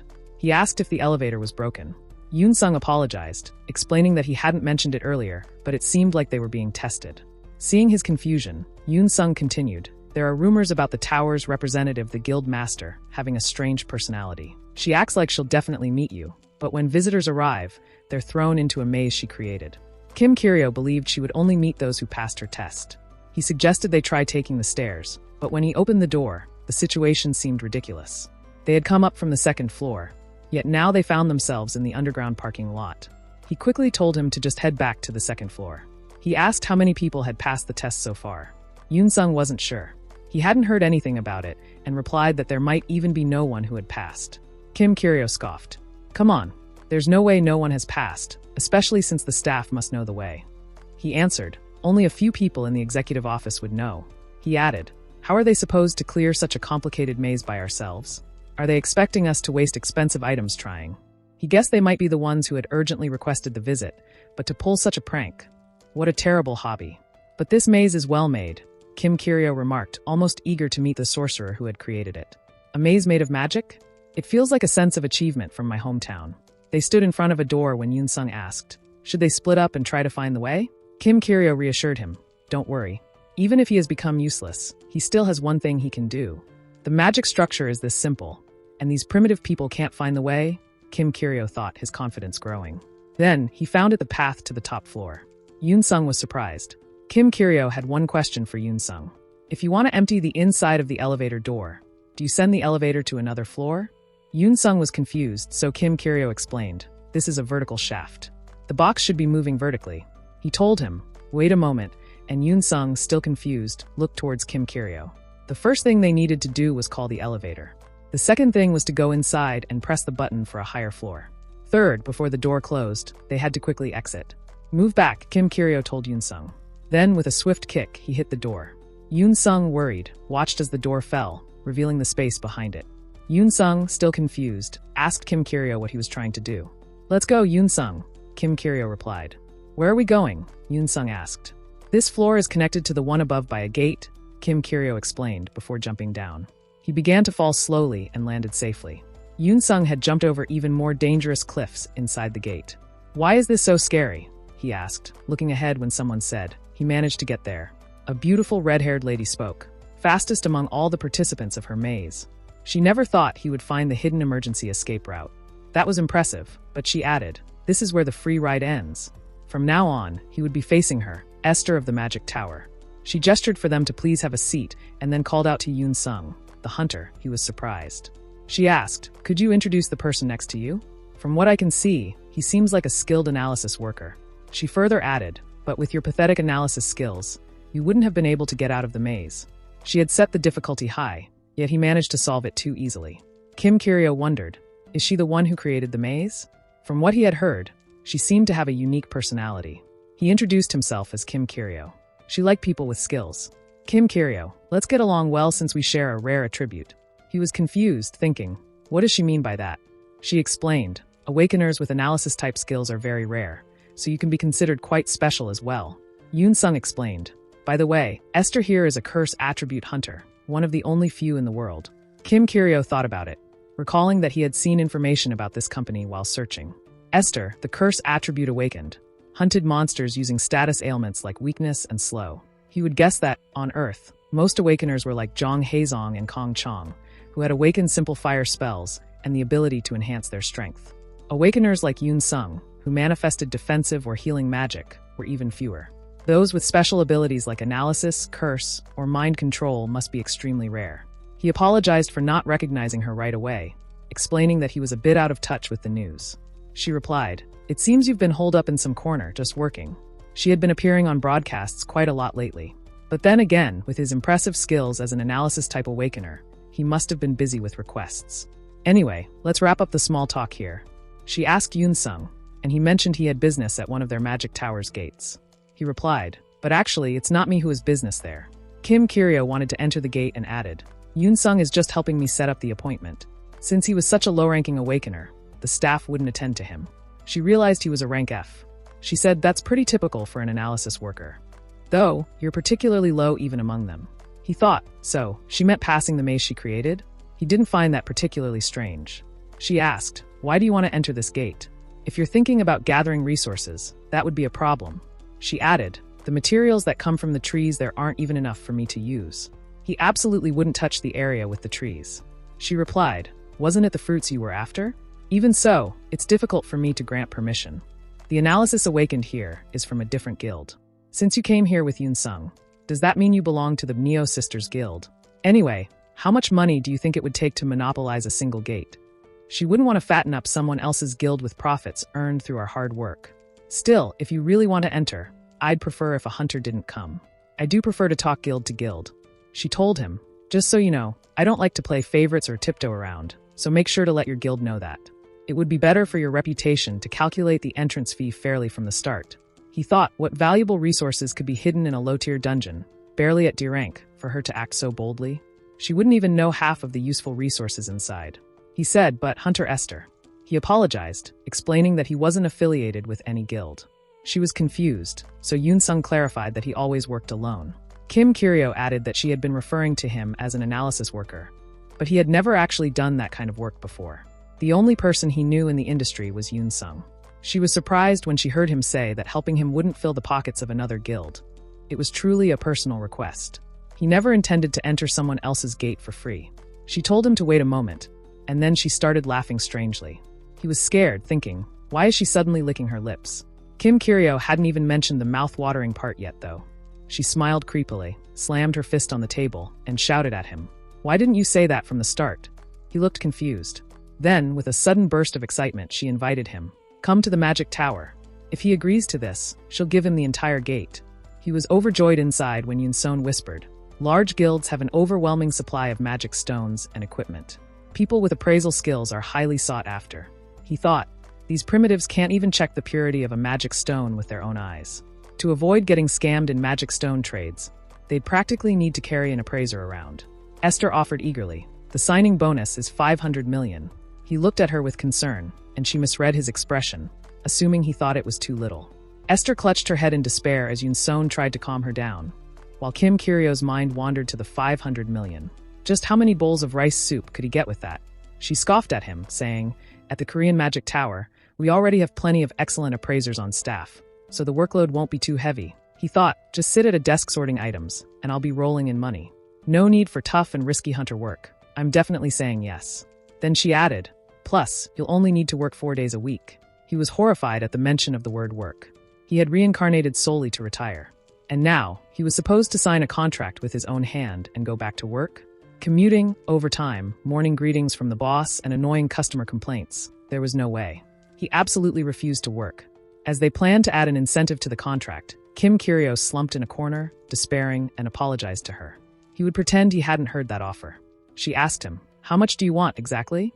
He replied, it's not about money. To be precise, I have no intention of joining any guild. She looked at him, considering his words, and said, if that's really how you feel. But are you sure? Since you're rejecting my offer, you'll need to pay to enter the gate on your own. She wondered if he could gather such a large amount. But Kim Kiryo liked to negotiate. He knew of a fascinating material. If she mixed it with concrete or metal to create building exteriors, he added, it would grant a certain level of resistance against skills. Even if a monster attacked, the building could withstand the assault without collapsing. It absorbed mana. Maintaining a barrier around the entire tower would be quite costly, but this alone should be enough to cover the entrance fee. He had more of this item, but he would share it with her. Yoon Sung suddenly realized, the item used to defeat the fire bats? Did that sand really have a mana-absorbing function? He felt a bit hesitant to reveal this now. Since people around here were always poking around the gate, they would have eventually discovered it naturally. He thought, might as well sell it for a high price before it drops to a bargain. She asked, does this sand really have that effect? Are you really going to use such important information just to enter that gate? He wouldn't be trading like this with other places either. She had been acting all high and mighty, but now she was just calling it that gate. He asked, shall I promise not to disclose it to others? She replied, if that's the case, wouldn't you be at a disadvantage? He explained, that may be true, but I really don't need any change. He looked at him and added, it's just helping out another with the same rare attribute. Sometime later, Esther was in her office, sipping coffee, when her assistant called to ask, is something bad going on? She replied, it's not so much a bad thing. I was just playing a little prank on those guests earlier. Her assistant, hearing this, was shocked. She quickly asked, you didn't curse the visitors again, did you? Did you do something to those guests earlier? It's not like I put a severe curse on them. The worst they'll get is stubbing their toes on furniture corners. Her assistant asked, what kind of curse was it this time? Esther answered, sneezing for 30 seconds. She added, but those from earlier didn't sneeze at all, did they? When she activated the skill earlier, they should have been sneezing uncontrollably by now. But suddenly, that man looked up and glared at her. He was glaring at her fiercely. He must have known from the very beginning. An awakened who could ignore her curse, even though it affected other S ranks. Where in the world had such a monster come from? Then, a man handed her a sheet, saying, the appraisal results for the material that the hunter left behind have come in. It really does have the absorption effect. To willingly hand over something like this. That person must want to make a good impression on her too, she thought. That's actually a bit scary. She told them, bring up Kim Kiryo's hunter profile. I need to know what kind of person he is. On the other side, he was vomiting into a dustbin, thinking, let's remember this well. Coffee. I will never drink it again. He thought it was a drink meant for valuable guests, so he gulped it down. But then, he realized it smelled like industrial adhesive from Alfuri. She had said it was only for precious guests, and yet she dared to serve him this? Not to mention, they had made eye contact. She asked him if the coffee wasn't to his taste. Trembling, he replied that it was delicious. He couldn't spit it out. If he did, he would look like an alien. One important fact to note here. Currently, Kim Kiryo's body was being controlled by the magic of an alien. Unless someone was more proficient in magic than he was, there was no way to take control of his body through any means, be it drugs, hypnosis, or even a curse from an S-rank hunter. He pressed the button on the vending machine and reflected on the time when he had almost died. Yoon-seon then inquired about the item Kim Kiryo had passed to Esther earlier. When Kim Kiryo said he was the only one who knew about it, he added that he had never heard of such a material until now. Sand that could instantly extinguish the flames of fire bats or strengthen buildings. Yoon-seon asked if Kim Kiryo realized how valuable such a miraculous material was, pointing out that he had given it to the Magic Tower without even registering it with the association. He then asked if Kim Kiryo disliked the Hunter Association. Kim Kiryo replied that he didn't. He had no particular feelings toward the association. He was simply trying to make a good impression on Hunter Esther. Surprised, Yoon-seon asked if Hunter Esther was his ideal type. Kim Kiryo answered that she wasn't, and that he had no feelings for her at all. Finally, Yoon-seon asked what Kim Kiryo was trying to gain from going to such lengths just to reach the gate. The next day, Kiryo woke up to a deep aching soreness that weighed down his entire body. Pushing past the discomfort, he went to check if everything was drying properly. Just yesterday, he had stepped into the gate, striking a deal with Esther, and venturing in alongside Yoon-seon. The hunt had gone smoother than expected, all thanks to Yoon-seon. His target, the delicate wings of fairy-type beasts, was a vital ingredient for crafting the mana amplifier. Securing them had seemed almost impossible, but with Yoon-seon's help everything fell into place. With the hardest part out of the way, gathering the rest of the ingredients was almost effortless. He just got one step closer to regaining his former power. Once he can wield magic again, the era of Homo sapiens will be over. Kiryo opens his fridge thinking it's time to get his daily nutrition. But suddenly someone knocks on his door. He wonders who it is, and if it could be a friend or relative of Kim Kiryo.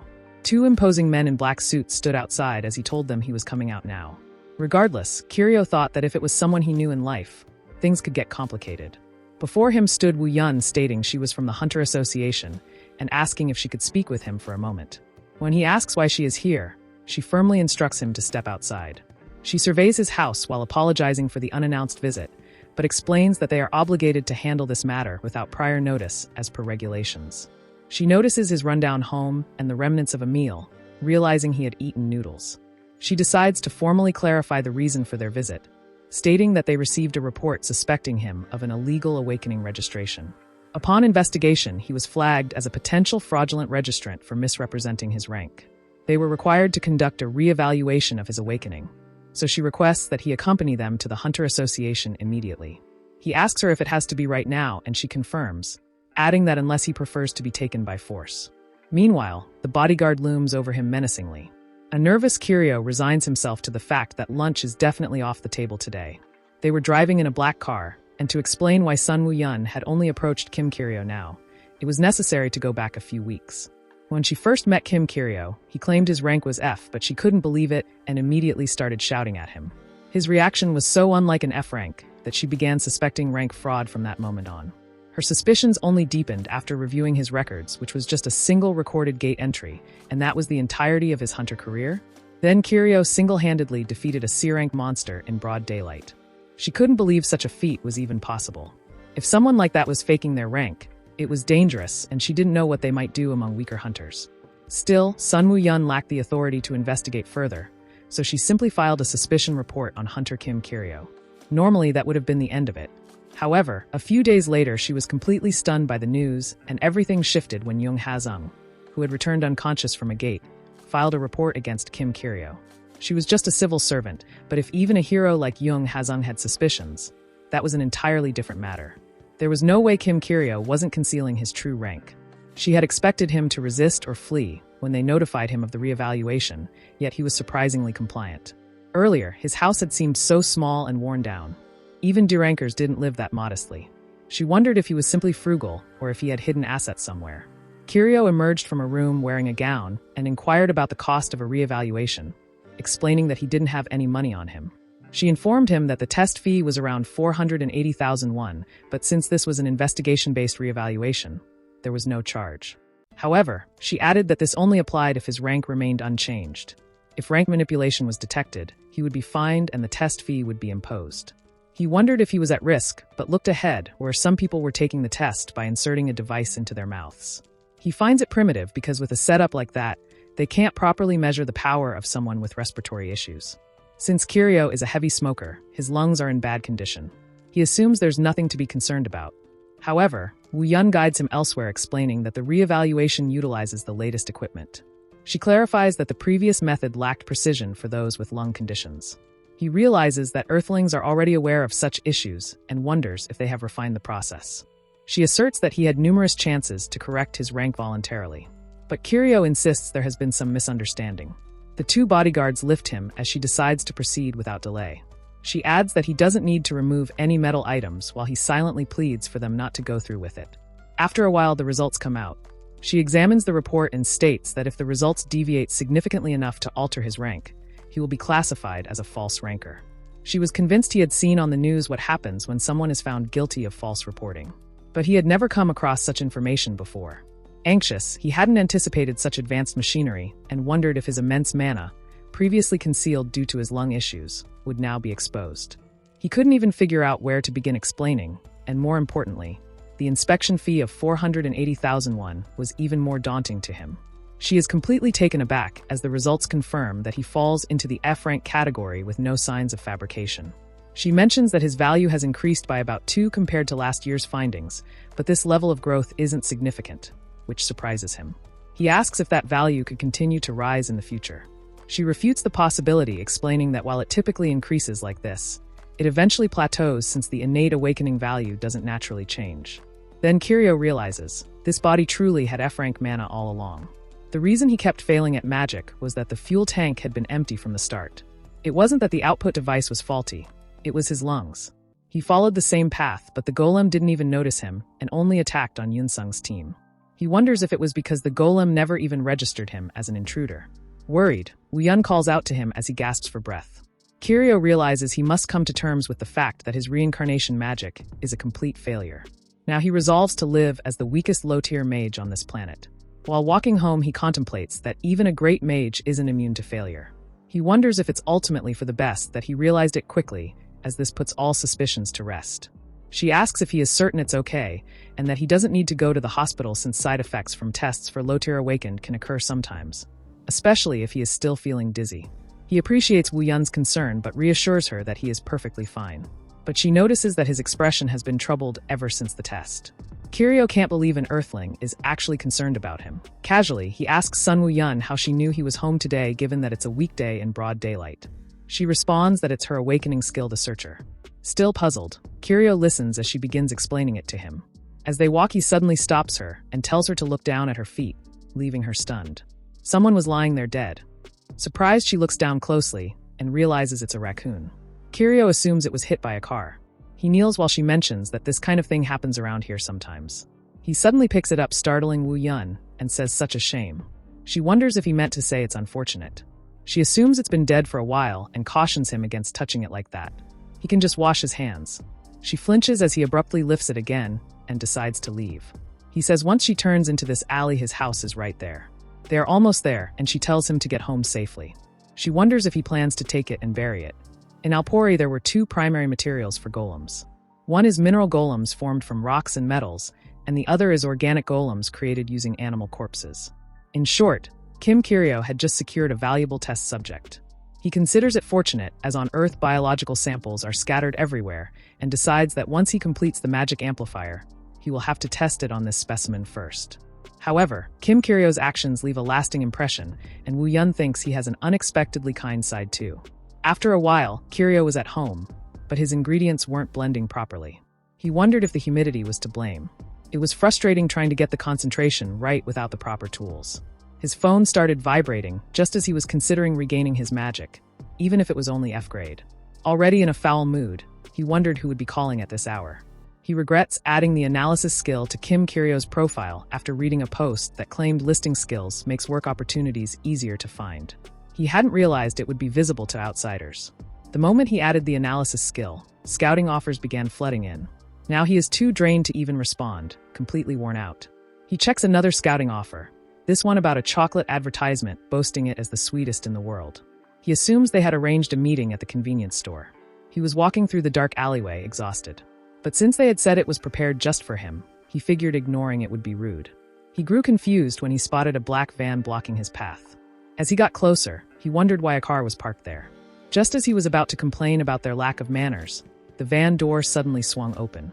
A man lunged at Kiryo, who was caught off guard as he was leaving. The man swiftly locked an arm around his neck, trapping him in a chokehold and completely overwhelming him. His consciousness slowly faded. After a while, his head throbbed in pain, and he thought that if it had been magic, he could have dodged it, but a physical attack left him powerless. More importantly, he wondered how long he had been unconscious. His eyes were blindfolded, and he couldn't help but think this planet was a terrifying place. As he tried to figure out who would do something so ruthless, he overheard some men discussing him, referring to him as an F rank. Realizing they were targeting him, he wondered if they had any grudges against Kim Kiryo. They set a deadline but struggled to believe he is truly F rank, especially since they even sent D-rank hunters to ambush him. Yet he didn't even flinch. One of them orders his partner to check for any damage and fix any scratches. His partner replies that he's not an amateur. Just then, another person arrives, whom they refer to as boss. He introduces everyone to their VIP client and announces that the VIP will inspect the merchandise later, so they should start preparing now. A smirk suddenly appears on his lips as he notices Kiryo. He asks if the guy tied up over there is awake. Kiryo wonders how he knew. The VIP client grabs his blindfold and yanks it off. It was none other than Kong Chong, who greets him with "long time no see." Kiryo demands to know why he's here. Kong Chong explains that lately, there's been talk in the industry about a hunter with exceptional appraisal skills. Someone so skilled that he even cleared the Tower of Magic Labyrinth. But he points out the issue: the appraiser is only F rank. Having high-level skills while being low-ranked makes him an easy target for criminals. So Kiryo asks what he intends to do with him. Naturally, Kong Chong replies that they are going to sell him, explaining that many people want to conceal the true capabilities of their equipment. Since they need personal appraisers, he asks if Kiryo has any idea how expensive appraiser contracts are. He figures kidnapping makes it more affordable. Kong Chong responds that it's not even a comparison, especially considering the maintenance costs. Kong Chong explains that lower ranks like D rank and below are ideal since they lack resistance to brainwashing, making them highly valuable. He has purchased awakened individuals from here before. Once brainwashed, they never betray their owners. Now, the VIP treatment finally makes sense to Kiryo. Kiryo remarks that he was just wondering if Kong Chong had any intention of helping him. Kong Chong scoffs and asks why he would, since he is here as a client. With other business to attend to, he takes his leave. Their boss orders them to take that F grade upstairs as the next item has arrived. Kiryo curses his fate for being reincarnated in this place. They throw him into a cell. One of them notes that the guy doesn't even have a blindfold. The other reassures him that it doesn't matter since he'll be out soon. They slowly shut the door, and Kiryo realizes that moving him here means they aren't selling him immediately. He wonders why they left him alone. Suddenly, he catches a strange scent in the air, a sweet floral aroma. He suspects it's an enchanted tool and assumes it's designed to induce sleep. Judging by its potency, it could put even a B rank to sleep, but that's the least of his concerns since it won't affect a grand mage like him. He removes his shoelaces and prepares to escape. Rubbing them against the ropes binding his hands, he uses friction and heat to weaken them until they snap, freeing him. Even if he's immune to brainwashing, being sold off without magic would be dangerous. His first thought is to report this, but his phone is missing. Of course, he realizes no kidnapping victim's belongings would be left behind. Now he wonders what he can use to escape. He looks at the magical item releasing the scent and picks it up since it's the only thing he has. Two men stood outside the door when they suddenly heard a noise. They quickly turned around as a strong odor began emanating from it. Both covered their mouths in confusion. Suddenly, one of them was struck on the head by the magical item, leaving his partner in disbelief. He gradually lost consciousness and collapsed to his knees. Kirio emerged holding the magical item. It was certainly effective. His foot bumped with a phone as he thought about escaping quickly before anyone noticed and came his way. He swiftly grabs it, realizing the kidnappers had dropped it, and considers it impeccable timing.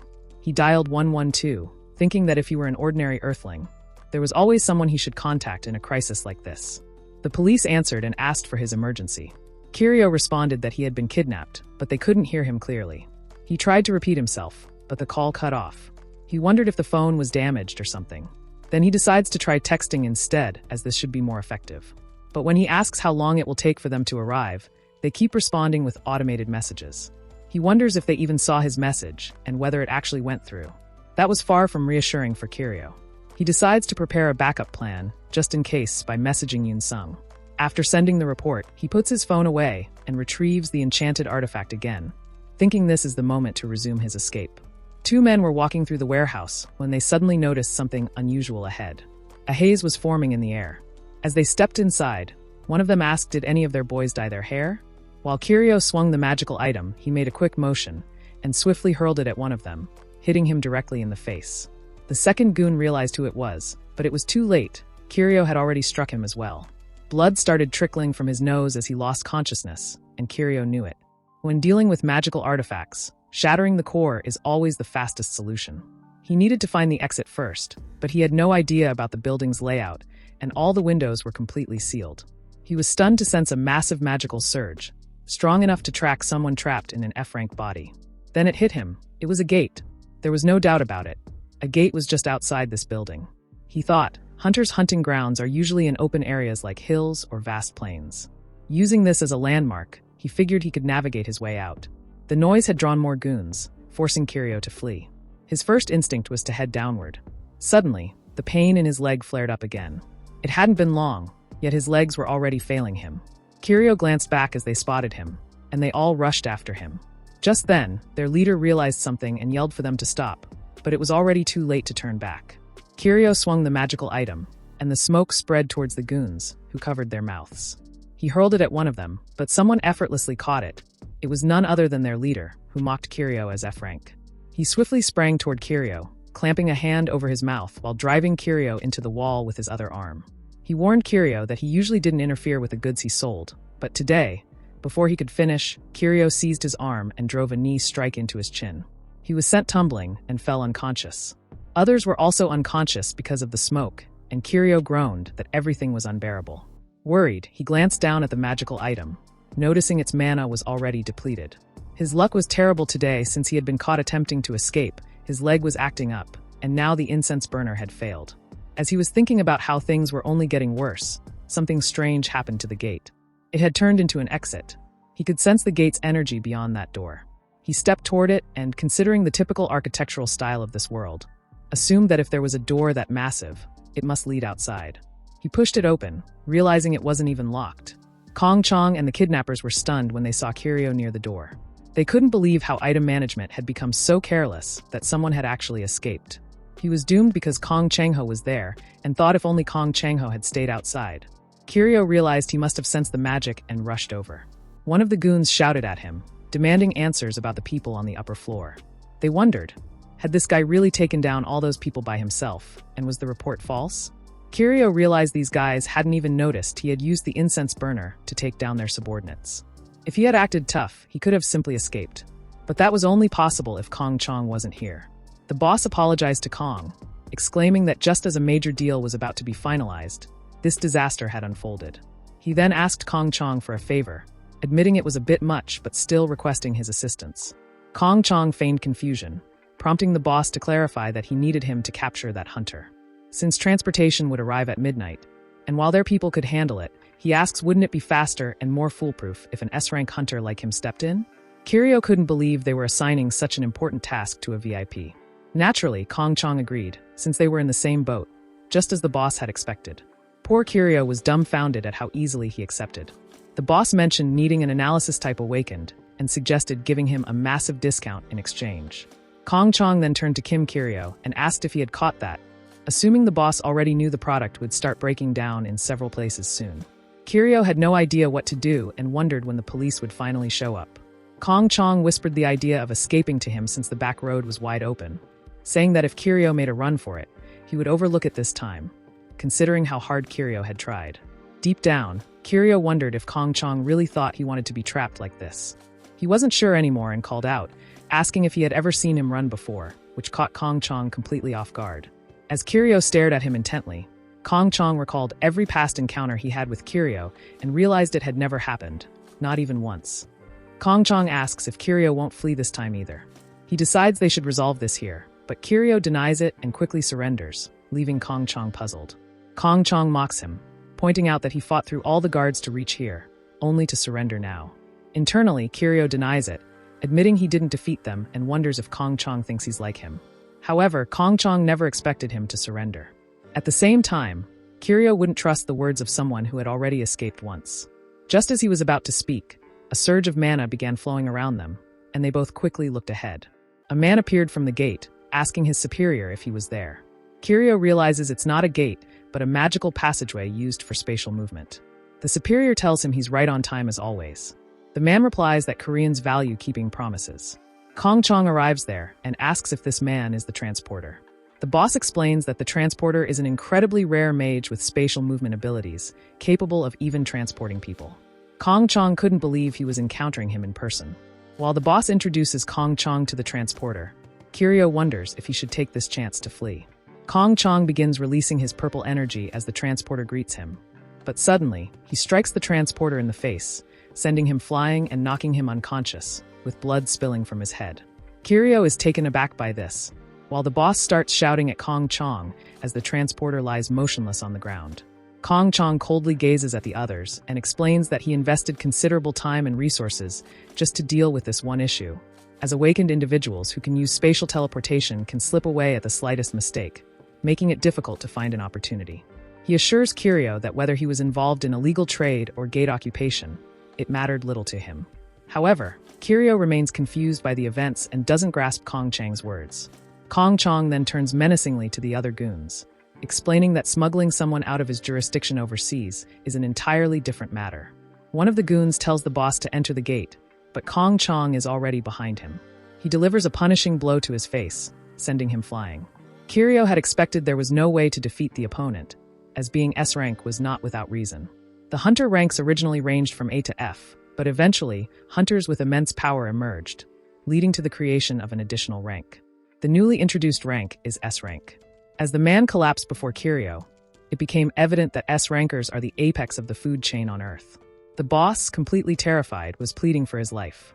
Kong Chang-ho questioned why such a foolish request was made in such a situation, adding that it was useless, which left the boss even more petrified. Afterward, Kiryo heard the boss's agonizing screams.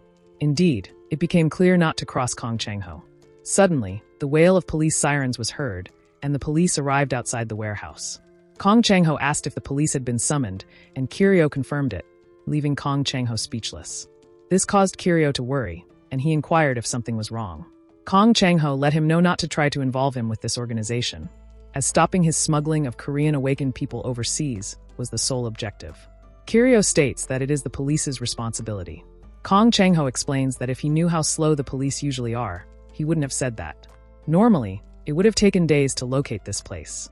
Since most awakened individuals working in public offices left for the hunter industry, manpower has become scarce. However, he adds that this time, things are moving a bit too quickly and assumes he did something. He was curious, but, seeing that it's late, he places his hand on Kiryo's shoulder and decides not to ask further. Kiryo thanks him but wonders where the man is going. He attempts to stop Kong Chang-ho, but Kong Chang-ho leaves, leaving Kiryo to face the police alone. The police begin entering, and the next situation is clear. They all point their guns at him and instruct him to raise his hands. They warn him that if he uses his awakening abilities, the consequences will be severe and ask what happened to the victim. Kiryo replies that he is the one who reported it. They instruct him not to move, stating that he is now in violation of the special law on awakening crimes, which makes him anxious, as it seems absurd. He wonders if they can truly treat a good awakened individual like this. Suddenly, someone arrives, telling the police to wait a moment. It is none other than Woo Yun, calling out to Kim Kiryo. She asked why he was in handcuffs, and the policeman inquired if she knew him. She confirmed, explaining that this was the person who reported being kidnapped. Internally, Kiryo was frustrated as he had told them, but they hadn't believed him. However, he asked Woo Yun how she had arrived. She showed him her phone, explaining that she had received a message from Hunter on Yoon Sung, who said he got the information from Kiryo. Kiryo realized that, fortunately, Yoon Sung had safely received his message. One of the police officers was startled upon seeing the boss's identity card, while Woo Yun explained the situation to Kiryo. The officer quickly called out to the team leader. He explained that they had traced the identities of all the unconscious people here and suspected they were part of a human trafficking ring, which stunned the team leader. He went on to say that recently, a group had been kidnapping awakened individuals and trafficking them overseas, assuming this was the meeting point for their organization, which also surprised Woo Yun. She had heard of it, as their leaders are hidden so cleverly that it's nearly impossible to track them. The team leader then realized that the organization must be eradicated entirely. He asked Kiryo, with some suspicion, if he was the one responsible for the state of the place. Kiryo quickly denied it, saying it was Kong Chang-ho, that madman. But they didn't believe him, and he tried to insist. They warned him to report clearly, and it couldn't be helped. Kiryo finally admitted that he had done what was necessary to protect himself. Meanwhile, the officer had found something in the hallway and asked Kiryo if it was his.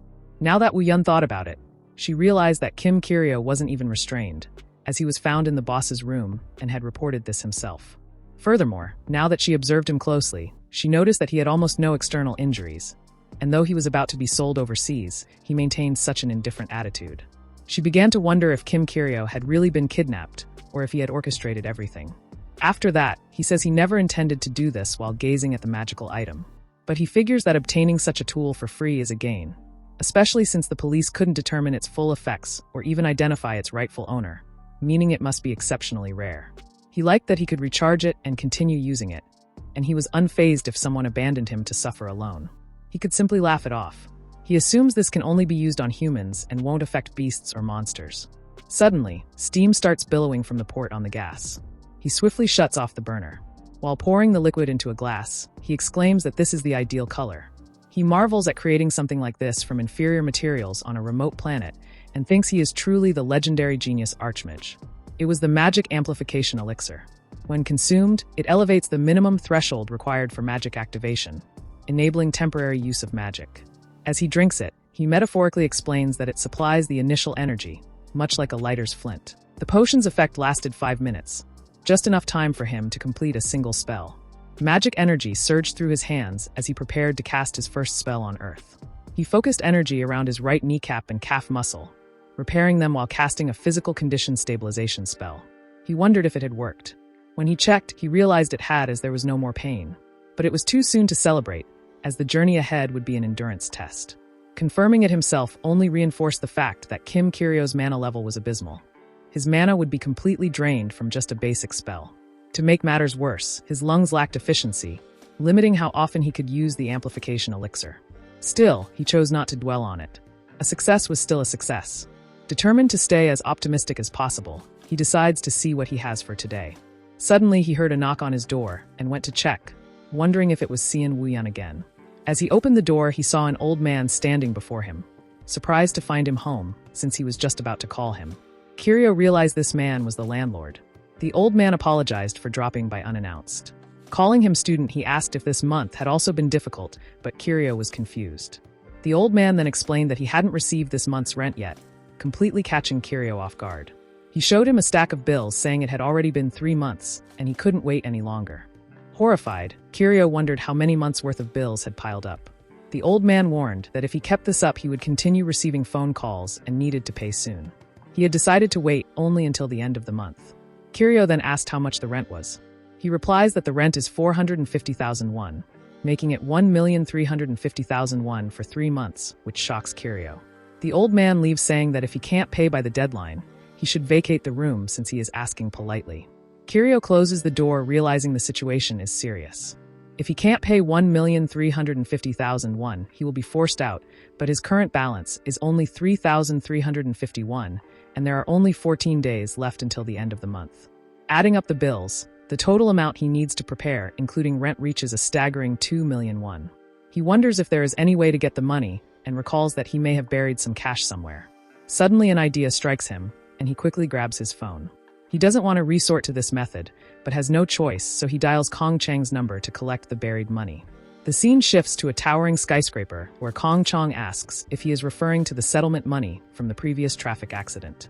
He mentions that Kirio initially refused to accept it when he last reached out, but since he later developed symptoms, he asks how much he needs. Kirio was nervously staring at his phone and mumbles 3 million won. Unable to hear him clearly, Kong Chang asks him to repeat what he said. He needed 2 million won, but considering the Zhang Heizong case and the recent human trafficking case, he figured he might as well ask for more. He grew anxious when Kong Chang warned that if he didn't say anything soon, he would hang up. Kirio quickly blurted out that he needed 3 million. Kong Chang, confused, asked if he was serious. He started typing on his phone, finding the request absurd. Then Kirio received 3 million won from him and was stunned that he had gotten such a large sum so easily. But he soon realized that after paying off his overdue rent and utilities, there wouldn't be much left. It wasn't even enough to cover meals. He wondered if there was any other way to gather more money and what a powerless alien mage like him could do.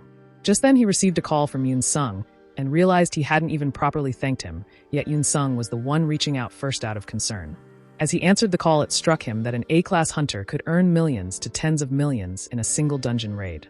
At a coffee shop, Kirio thanked Yoon Sung for contacting Sian Weon that day. He wanted to treat him to a meal as a token of gratitude, but Yoon Sung said that just a coffee was enough for him and that he would enjoy it. Feeling uneasy, Kirio thought he should have just suggested a meal, since even the smell of coffee made him nauseous. The store owner takes their order. Yoon Sung chooses an iced Americano while Kirio asks for the best item on the menu, like a vanilla latte. However, he requests that the coffee be left out since he doesn't want anything with a coffee flavor, completely baffling Yoon Sung. The shop owner is equally shocked. Hesitantly, he goes to prepare their drinks while Kirio wonders if he just exposed himself as an alien again. Yoon Sung then comments that it was shocking when Kirio mentioned being suddenly kidnapped. He apologizes, saying he should have gone himself. Kirio replies that he heard Yoon Sung was handling a dungeon break at the time. Yoon Sung admits the situation was dire, so he had no choice but to rely on Hunter Sian Weon. Kirio reassures him that it's fine since he also worked late into the night. Internally, he decides to start with some light praise to ease the mood. He then asks Yoon Sung if he has only been dealing with dungeon breaks lately and how long it has been since he last entered a gate, excluding the time he was with him. Yoon Sung, suddenly tense, is unable to answer. With a serious look, Kirio says he figured as much and asks if he is still afraid to enter a gate, making Yoon Sung even more nervous.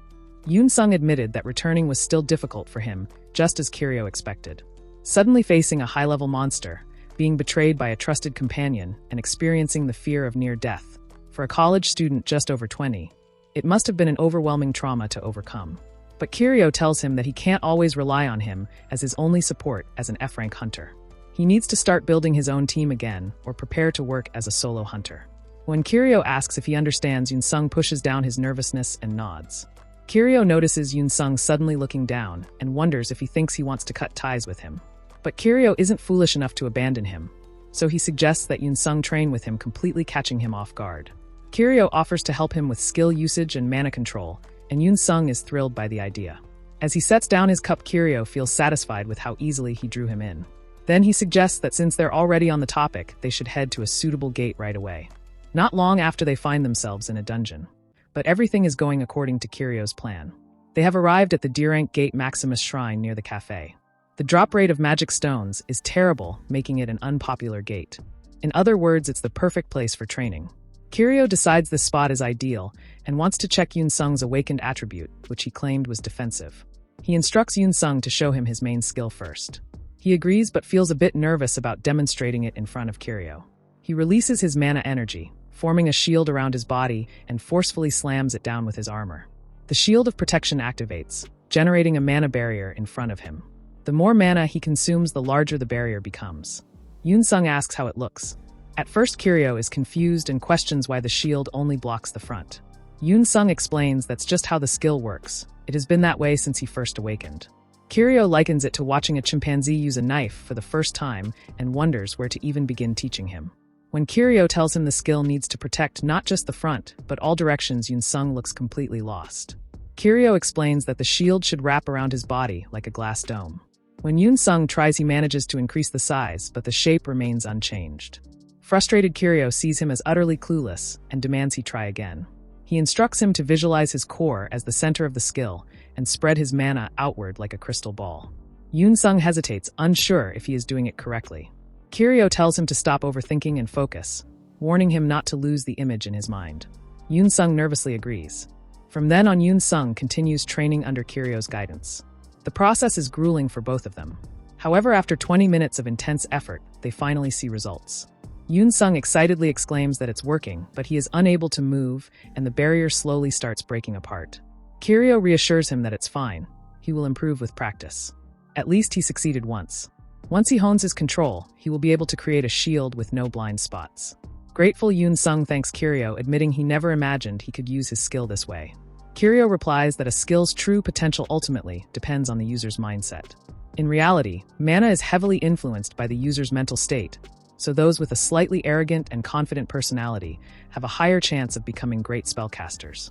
Yoon-sung asks what the next training exercise is. This time Kiryu decides on practical combat, since Yoon-sung needs to use his skills against monsters regularly to improve. The scene shifts to a towering golem, its massive sword crashing against Yoon-sung's barrier. Seizing the moment, Yoon-sung leaps forward and strikes, but the monster remains unscathed and retaliates with incredible speed. His barrier holds firm, keeping him safe. As the golem's weapon shatters, Yoon-sung sees an opening. He quickly creates some distance, then charges in with full force, obliterating the beast in an instant. From the sidelines, Kiryu exclaims that the power difference is overwhelming. Then it's his turn. He heard that the mana stones and the gem on the golem's forehead are valuable. While Yoon-sung fights, Kiryu quietly collects materials from the fallen golems, casually reminding him to be careful while hunting. He thinks using skill training as an excuse to hunt while pocketing an A-rank's dropped items is a clever strategy. In other words, he is secretly stealing someone else's loot. He wonders why he should bother fighting monsters himself, when this alone could keep him going for a month. It's much better than asking Yoon-sung to hunt for him directly. If he upsets an A-rank, it could spell trouble. He decides to gather as much as possible without Yoon-sung noticing. He asks Yoon-sung if he's getting the hang of it, but something about his reaction seems off. Horrified Kiryu wonders if he has caught on to his little scheme. A-rank hunter Yoon-sung had never experienced awe in his life. He never respected any of his mentors during his school years. He had never genuinely admired the achievements of sports stars praised on TV. He simply thought there are always people who achieve such things in the world. That was the extent of his feelings. But today, Yoon-sung finally grasped the meaning of awe and couldn't fathom how extraordinary Kiryu was. Yoon-sung couldn't comprehend how Kiryu discovered the hidden potential of his skill after seeing it just once. Moreover, his teaching style felt effortlessly natural. Yoon-sung had never heard of a skill that identifies flaws in others' abilities and believes he's not even an analyzer-type awakener, since he witnessed firsthand that he is a hunter with combat prowess. That emotion detection skill he used was likely something he obtained from a store item. Yoon-sung assumes there was no way his emotional skill could be particularly remarkable. Then and wonders just how powerful is his ability for him to offer such advice. Kiryu calls out to him, snapping him out of his thoughts. He asks if he's starting to get the hang of it. Yoon-sung feels embarrassed, realizing that even after being taught by such a skilled person, he still can't use his skill properly. He replies that he's trying, but it's not going well. Apologizing for taking up Kiryu's valuable time, he assures him that he'll master it as quickly as possible. Kiryu tells him not to rush. If he can't do it today, they can continue next time. There's no need to hurry, since he isn't returning to hunter activities right away. When Yoon-sung tries to object, Kiryu reassures him that he has plenty of time as an F rank. Feeling emotional, Yoon-sung reflects on how Kiryu selflessly shares his knowledge to help him regain his confidence. From the moment they met, he felt Kiryu was truly special. Wanting to repay his kindness, somehow he asks if there's anything he wants from him, but the question makes Kiryu nervous. He weakly denies it, saying not at all. Yoon-sung expected that response. He knows Kiryu isn't someone driven by selfish desires. He wonders how absurd his question must have sounded for Kiryu to stutter, knowing he's not the type to be swayed by money like so many in modern society.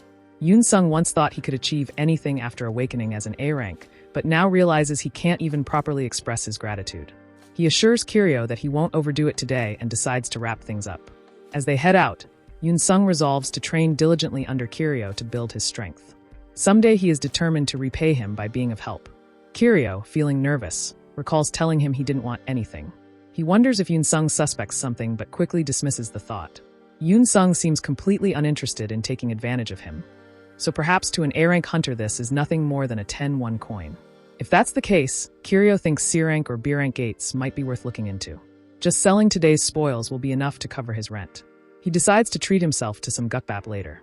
As they step out of the gate, Woo-yun is already waiting for them. She greets Hunter Yoon-sung, noting that he took quite a while even though it was just a D-rank gate. She explains that she came to deliver a message to Hunter on Yoon-sung, but then shifts her attention to Hunter Kim Kiryu. With a sharp gaze, she asks if he just came out of the gate as well. She reminds him that he was recently suspected of grade fraud and had to undergo a reevaluation. She never expected to see him stepping into an illegal gate right after clearing that accusation. Kiryu silently curses at the situation. When Yoon-sung tries to explain, Kiryu quickly interrupts, claiming that he entered as a porter and was working under Yoon-sung. But Woo-yun isn't fooled. She questions what he could possibly be carrying in that small bag to call himself a porter. She also warns Hunter Yoon-sung that getting involved in illegal gate entries like this could cause serious problems. Kiryu argues that according to association rules there's no issue. She acknowledges that the rules don't prohibit porters from entering. However, she clarifies that the rule was meant for actual porters, not as a loophole for people like him. She warns him, asking why he doesn't realize his attitude raises suspicion. Normally an F rank would follow the rules to avoid danger, but ignoring rank restrictions like this naturally makes people wary. She requests his cooperation with the association, which dampens Yoon-sung's mood. With no other option, Kiryu reluctantly agrees for now. Since she had been treating him kindly earlier, he had momentarily forgotten that this awakened person was a B rank. Even at B rank, she was still strong enough to tear apart a lion with her bare hands. Provoking unnecessary anger wasn't worth the risk. She then asks Yoon-sung to follow her for a moment, as she has a message regarding the dungeon break response area change. Yoon-sung, unable to refuse, complies, and Kiryu realizes that even as an A-rank hunter can't act recklessly. Before leaving, Yoon-sung waves at him.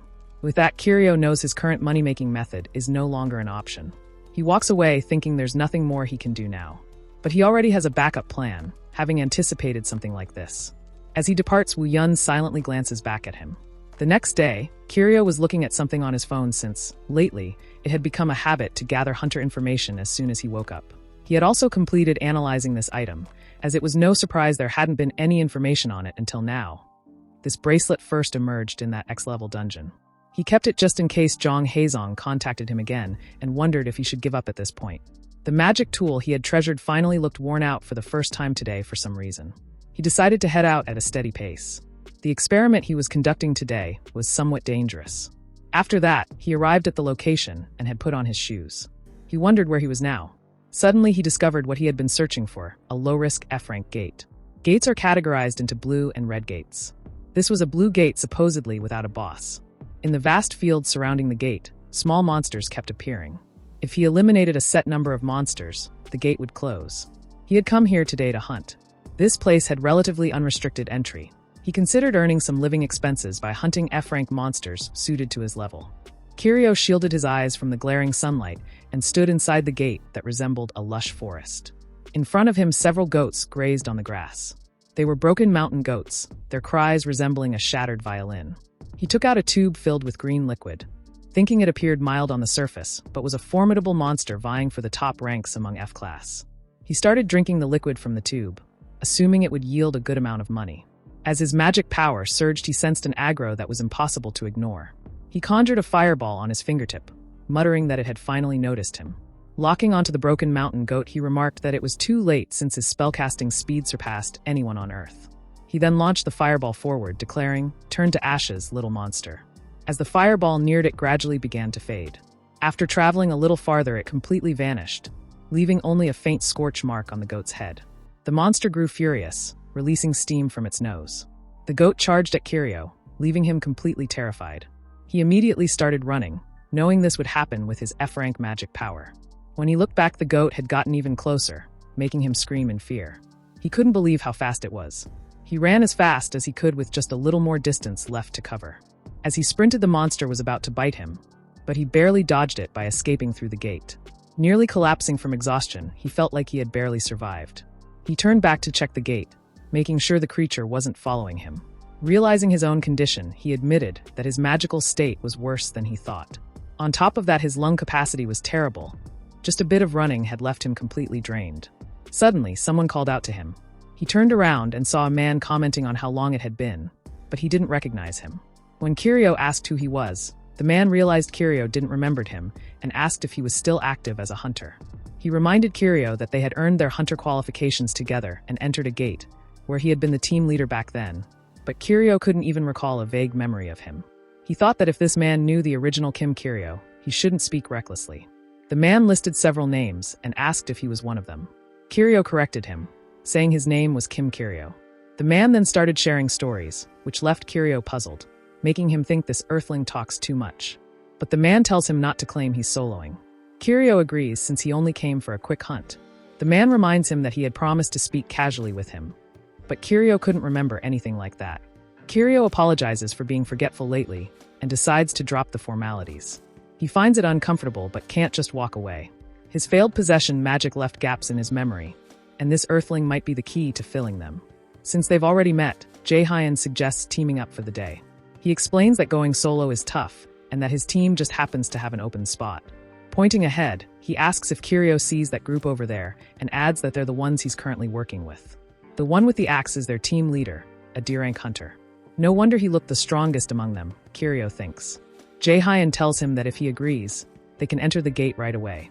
But Kiryu apologizes, saying he's already used up all his mana, so hunting would be difficult.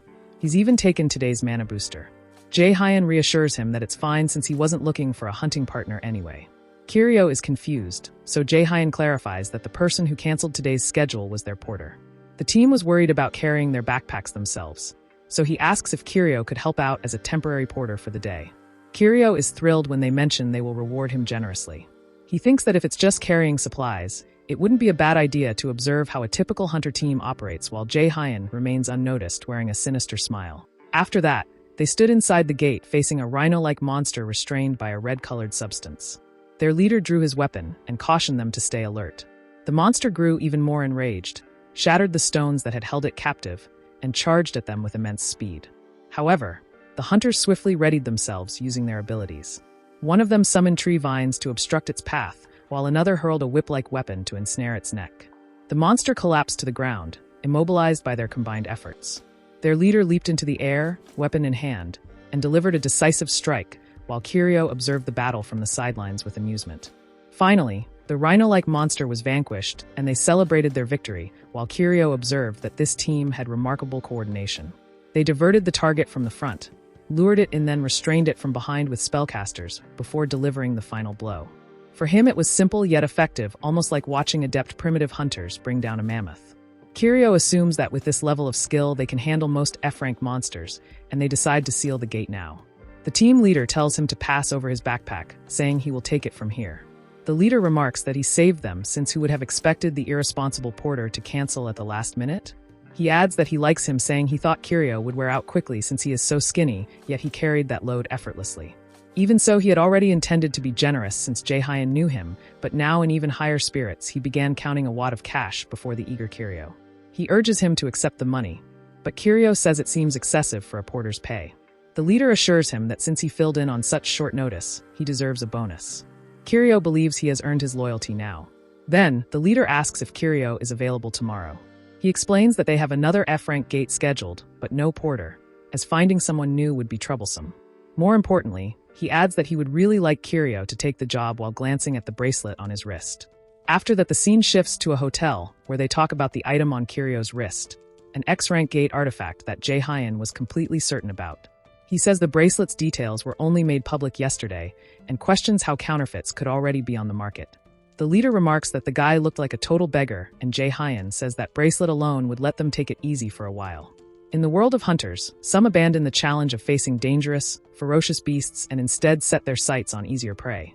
Mainly novice hunters who lack experience with gates and overspend on protective gear. These predators, much like those that prey on the weaker members of their own kind, are referred to in the industry as frogs.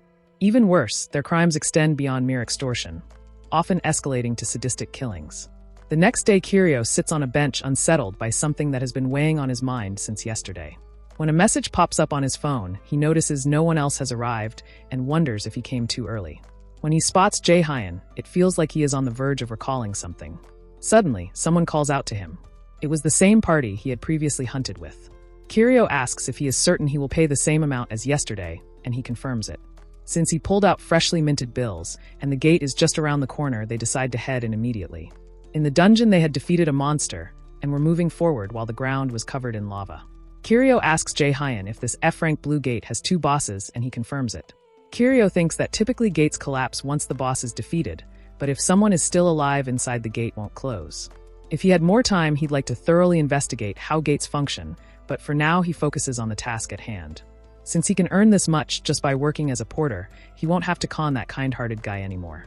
Kirio casually calls out to the group and asks if this path looks familiar, but they seem puzzled. So he gestures toward a nearby monster and points out that the corpse of the one they killed earlier is still lying there, assuming they've gone the wrong way. The leader subtly signals Jae-hyun, while Kirio is asking if anyone has a pathfinding skill. Jae-hyun grabs a glass bottle filled with red liquid, takes aim at Kirio's head, and suddenly smashes it against him. As Kirio collapses, he tells him not to worry too much and menacingly says to just take a nice nap, since everything will be over soon. Kirio can't comprehend why his fellow hunters are attacking him, and wonders if they have some twisted obsession with beating up their own kind. To his surprise, Jae-hyun remarks that Kirio is holding out better than expected. The leader dismisses the concern, saying it doesn't matter, as one of these stun potions can knock out an F-class in 5 seconds. Kirio wonders if they really believe this pathetic magic tool will affect him when his resistance to stun magic is flawless. It's not that he's struggling to stay conscious. It's just that the stench is driving him insane. One of them hesitantly notes that it's been over 5 seconds now and something feels off. Suddenly he senses a strange vibe, and his instincts scream at him to run. Without hesitation, he takes off, but the goons are quick to notice and immediately give chase. As he considered dropping the burdensome bag and escaping, a tree vine suddenly shot out and snared his ankle as he ran. He was left dangling upside down, controlled by one of the goons. The goon remarked that he had been hobbling around just last year and demanded to know how he had recovered. Kirio responded that it wasn't really relevant right now and questioned why they were doing this to him. The leader questions why he hasn't passed out yet. Jae-hyun has no idea either and assumes the only item he possesses is the bracelet. The leader commands him to drop Kirio, and he crashes to the ground in pain as his head pounds. The leader sneers, calling him an F-rank, and threatens that if Kirio dares to run again, he will rip out every single one of his teeth before killing him.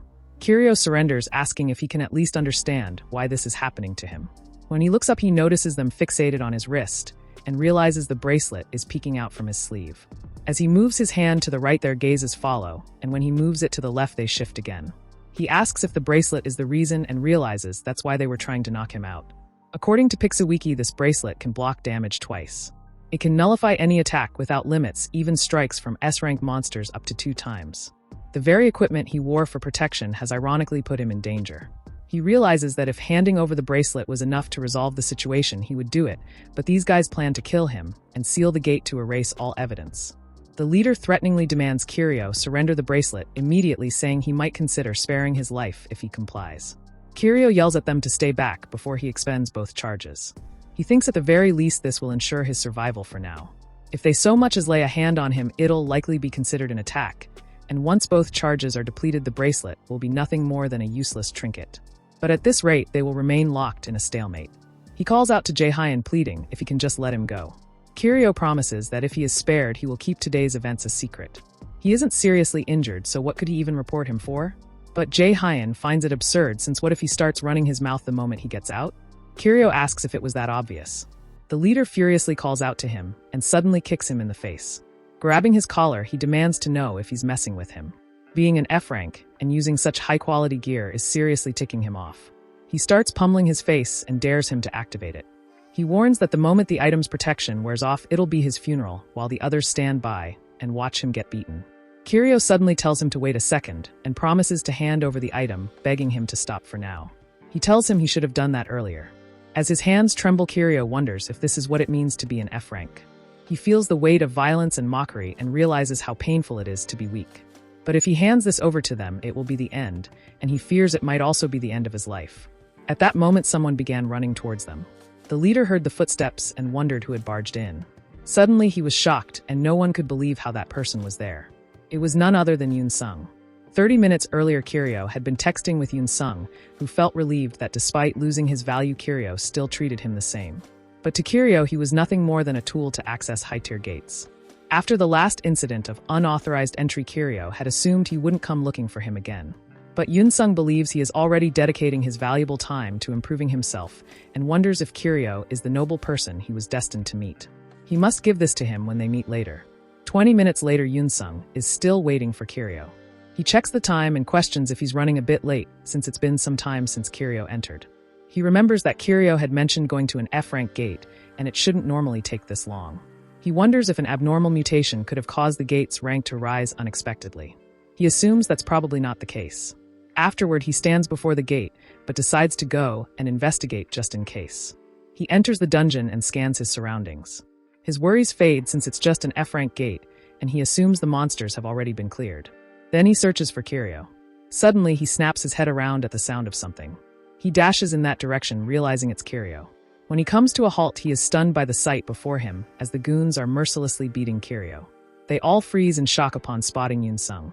Kiryo desperately pleads for help, shouting that these guys are trying to rob and kill him. Yunsung wonders if he is experiencing hallucinations since the Kiryo who was always composed and commanding is here acting like this. He dismisses the thought, deciding to consider it later. He realizes they are frogs. He grows angry and begins releasing his mana. Yunsung menacingly advances towards them, calling them scum that prey on fellow hunters. The leader orders his subordinates to flee, but Yunsung swiftly grabs his head and slams him to the ground. Yunsung can't believe there are frogs even at this low-rank gate and thinks there's no need for complex tactics against these guys. They all attempted to flee in fear of Yunsung, who swiftly leaps towards them. The only thing he needed to be cautious of was controlling his strength enough to avoid killing them. He slams one's face into the ground and quickly swings his shield, striking another goon. He restrains one of them by grabbing his collar and tossing him to the ground like a rag doll. He steps on Jae-hyun's body, inflicting intense pain. But even then, these individuals were far too weak, and Yunsung considers them possibly F-rank, wondering if Hyung truly lost to such insignificant hunters. Kiryo calls out to him, snapping him out of his thoughts. He expresses his gratitude, saying he owes his life to him. Concerned, Yunsung notices his wounds and asks if he's all right. Kiryo reassures him that he's fine and realizes Yunsung came in because he took too long. He apologizes, knowing it must have been difficult for him to enter the gate alone, and that he made Yunsung suffer needlessly. Speaking of which, he wonders how much time has passed since Yunsung entered the gate alone.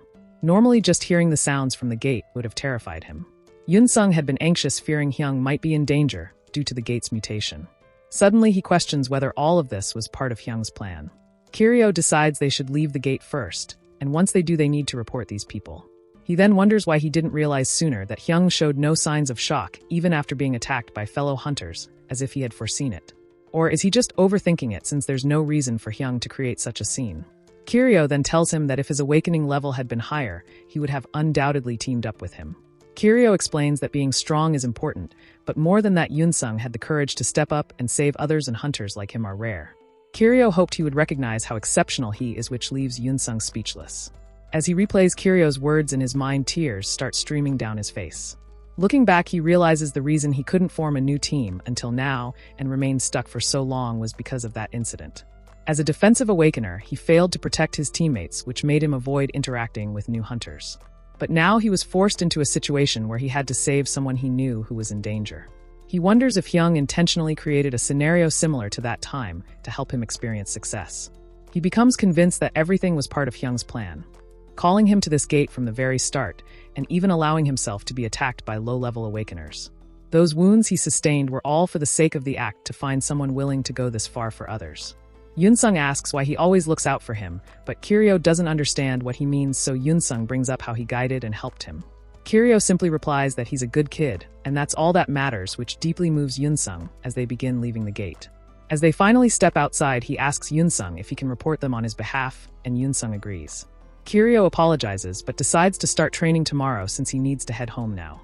Confused, Yunsung says he should be going to the hospital and asks if he should call a healer he knows. Kiryo refuses, saying it's a hassle, and that he'll take care of it himself as he starts walking away. But Yunsung tries to insist. He wonders what kind of F-rank handles their own treatment and how expensive potions even are. Unless, is he finally admitting that he's been faking his ordinary F-rank act in front of him? But Kiryo was in excruciating pain, especially around his ribs. A few days later, Kiryo examined his wounds and wondered just how many bones those guys had broken. Regardless, he was finally back to normal, though it had been the worst week of his life. He had been kidnapped by human traffickers, nearly killed by robbers who were after his belongings, and now he had to report to the association. He questioned why they couldn't do their job properly even once, and why he had to keep explaining his situation over and over again. He finished getting dressed, but the whole ordeal was exhausting. Of course, complaining wouldn't change anything. He decided to conceal the mark with his sleeve. Later, he discovered that the item was worth a fortune at auction, but it wasn't nearly enough to buy his life. Still, he couldn't bring himself to part with it so easily. For someone like him who lacked magical abilities, there was no telling when or how it might prove useful. Suddenly, Kirio was at a loss for words when he spotted a sports car parked right outside his house. As the tinted windows slowly lowered, he was stunned to see none other than Kong Chang-ho. Kirio averts his gaze, avoiding eye contact and thinking that if he had known this would occur, he would have simply walked away without looking. Kong Chang comments that he knows he saw him and asks where he's headed at this hour. Kirio had business at the association and ended up staying in the shower too long. He says he's busy, so he decides to head out and wishes him a great Monday. But Kong Chang menacingly orders him to get in. Without hesitation, he gets into the car while Kong Chang was still warning him not to make him say it twice. Kirio isn't scared or anything. As a cultured and refined alien, he's simply responding to a proposal to resolve this through conversation. But he wonders why this guy came all the way to his house. He assumes it's about Zhang Heizong's secret, but he's kept it well hidden until now. Kirio presses the accelerator and mentions hearing that he was attacked by frogs, hunters who prey on other hunters for a living. But Kirio can't figure out how Kong Chang even knows about them and confirms it. Kong Chang also heard Kirio got injured, so he came to check. Surprised, Kirio asks what exactly he came to check. Kong Chang replies that he wanted to see if Kirio was seriously hurt. He recalls Kirio getting caught in an X-class gate and even being kidnapped. At this point, he's starting to wonder if Kirio enjoys the risk. By the way, Kong Chang has a surprise for him. He tells him to open the glove box, and Kirio opens the storage compartment near his knees. It was a recovery potion.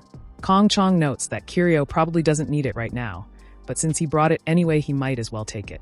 Kirio wonders if this is a potion from Earth, and recalls that such things were common back home too. When someone injured a tentacle, their friends would bring them recovery potions. It feels like giving fever medicine to someone with a cold. Accepting small gifts like this is simply polite, so he thanks Kong Chang and decides to make good use of it. Kong Chang remarks that Kirio doesn't even seem surprised.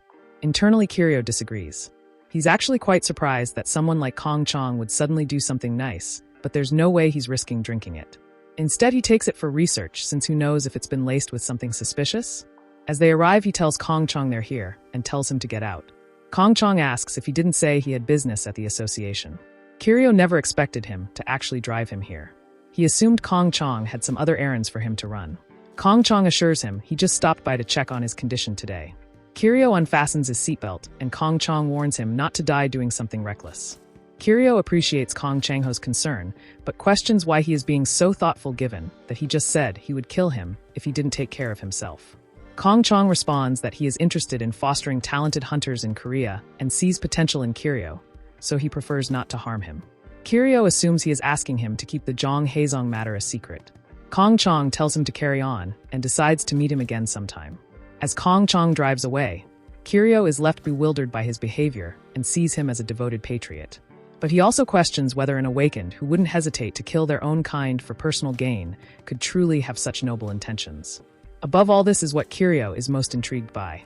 He looks down at the potion and wonders why Kong Chang-ho would be interested in an F rank like him.